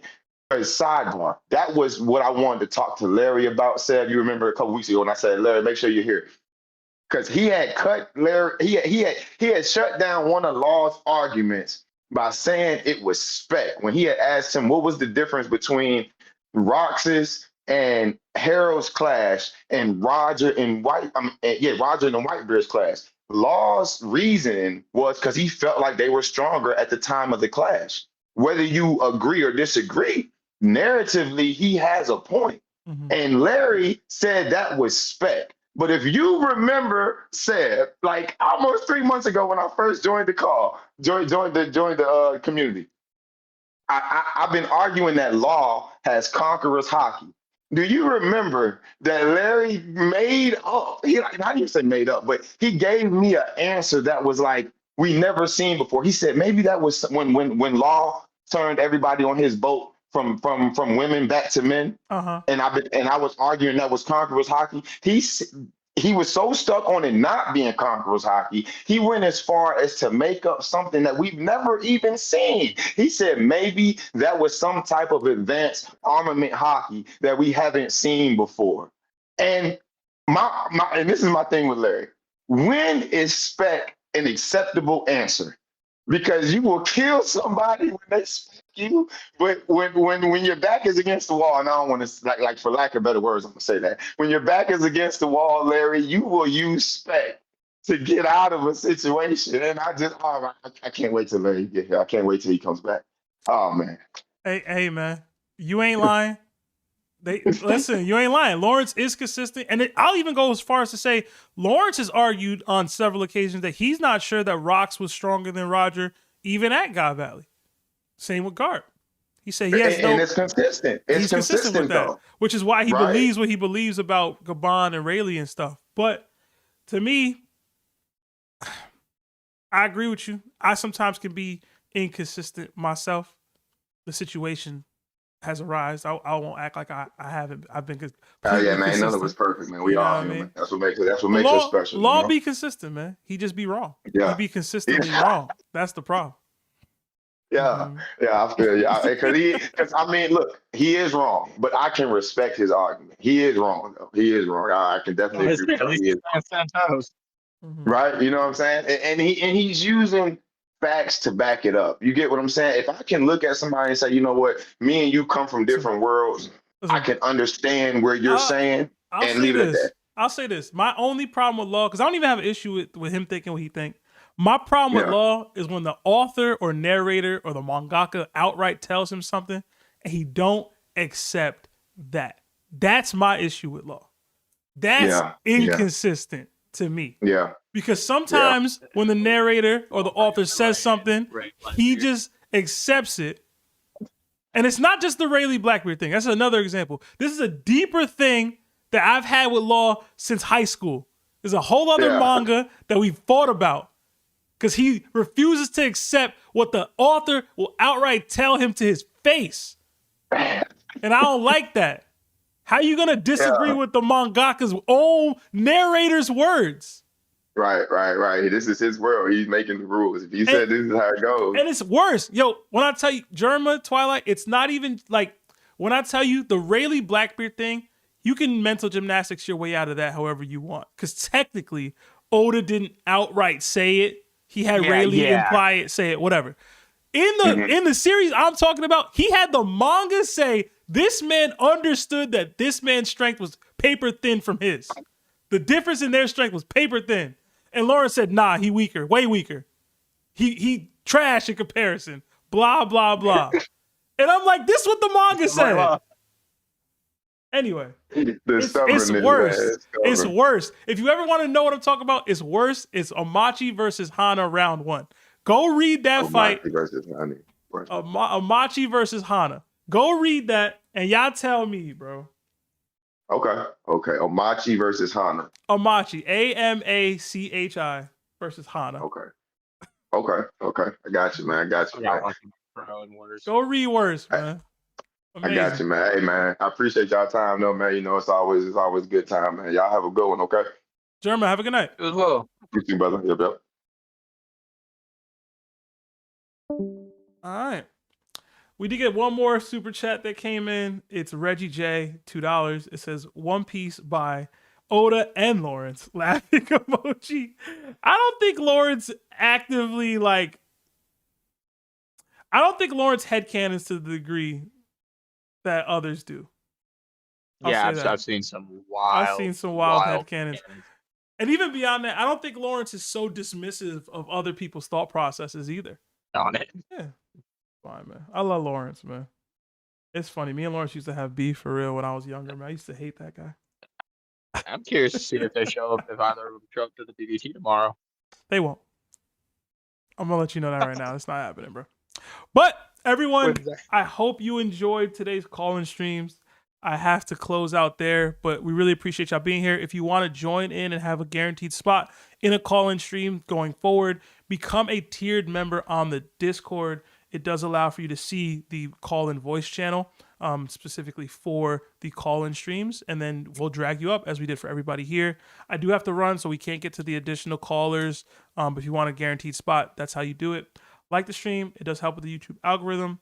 And I'll see y'all tomorrow for the DDT. It will be Harold versus Whitebeard and Rox versus Roger. It'll be the final DDT installment of this season. But I'll be back with another DDT season immediately after. I believe we are going to start incorporating gauntlets into the DDT. So working on how we can structure that. But